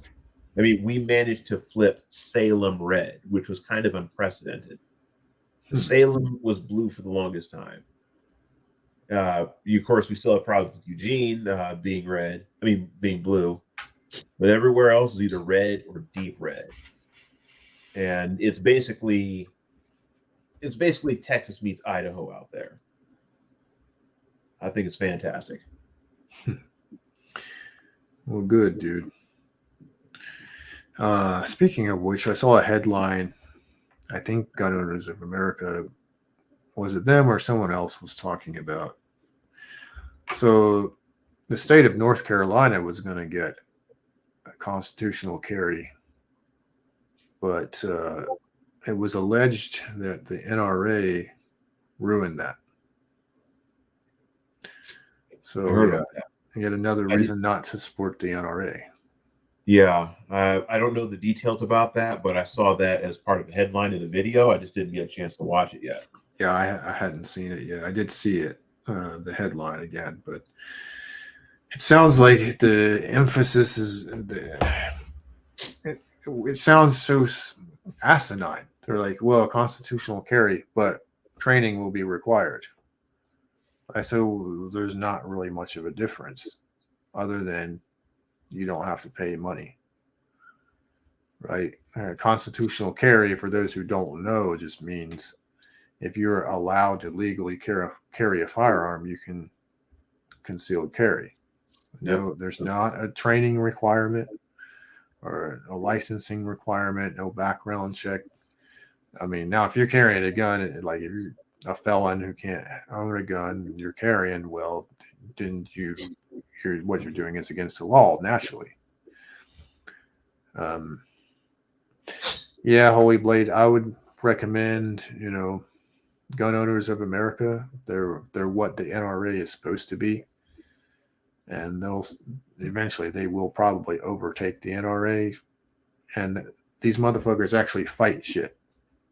Oh, absolutely. They're not trying to like, well, we'll negotiate and we'll compromise and we'll write the law. What you don't realize is the NRA, a lot of the shitty gun laws you don't like, NRA is the motherfuckers who help write those. And I believe they have been since the 60s, when Ronald Reagan was governor of California. So yeah, because someone sent an article, someone posted this on Reddit. Now, I hate Reddit, especially, and I hate Reddit gun boards.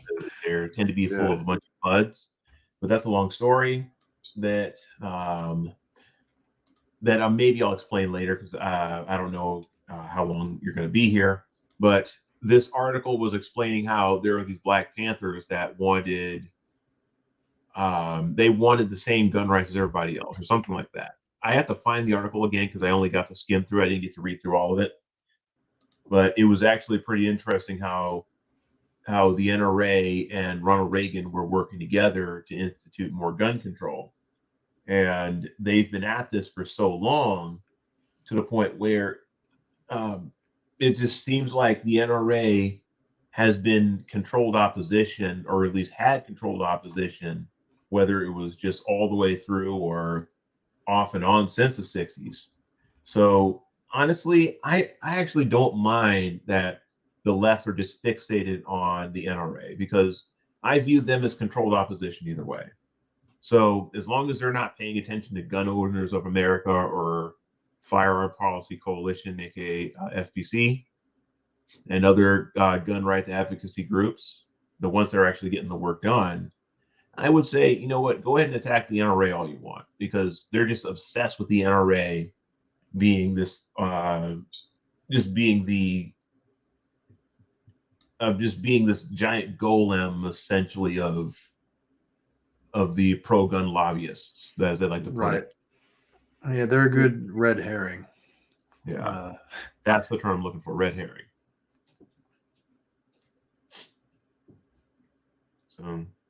So yeah, leftists, by all means, attack NRA. Right. But I mean, I hope that they don't continue. Well, at the same time, I don't want them trying to institute more gun control. But I would rather. I think at the same time, it's kind of good to have that that level of distraction from the real guys.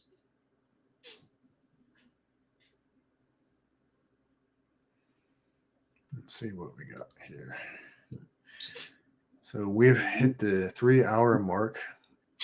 And so, yeah, I got an early morning and I am kind of getting pretty tired. So I think we are going to call it here. I'll talk to you a little bit backstage, Shogun, once I turn this off. But well, I would like to thank all of my guests, of course, and all of my viewers. Thank you all for stopping by. I was watching the chat the whole time. I didn't want to interrupt the flow of conversation to respond to everyone unless it seemed like a good time to speak up. But I do appreciate your presence here and appreciate your support. And we'll probably do more content. I'm going to have a little bit more free time soon, so maybe we'll start doing stuff a little more regularly. I wouldn't expect it to be, as it was, but I'll still do more stuff, or maybe make more videos. I saw what the poll said. The poll said they want more people voted, and they want live streams, which was a surprise because it was a tie between live streams and firearms content. And then suddenly more people decided to vote and they want live streams. So, what are you going to do? But also, I'm sorry, really quick before we go, okay. I don't know if Jenny is here, but he said that people don't realize it, but U.S. involvement in Bosnia/Kosovo directly led to 9/11. Now, that's something I would love for him to expand on, because I think that would make for some interesting content, because I never actually thought about that. And I would like to know where he's coming from with that, because that is something I, once again, never thought of, never even considered. So that's a conversation we've got to have another day. Yeah. Well, how long? I mean, your channel is still not. It's still there, right? Your channel is. Yeah, but it'll be 2 weeks before I can upload or stream or anything like that. Yeah, so. You're on. You're grounded, basically. Yeah. Okay. Well, I mean, it's something you could plan if you want to try to have him on. I would like to watch that. Well, hopefully, because I've got 20 days until the first strike goes away. And hopefully I don't get a third strike within 20 days. I've deleted some content that I think might actually land me in some more hot water, but hopefully not, because even though I haven't been doing regular content for quite a while now, I still want to keep this channel, because I do want to get my inspiration for making content again. Yeah, dude, I think you should. Anytime like people ask if they should keep making content, yes, as long as you don't suck. The answer is yes. Well, I try not to suck. All right. So no, you don't. You're one of the good ones. But yeah. I mean, some people they're just shitty people and shitty content creators. I agree. some things I think it's better said offline. So,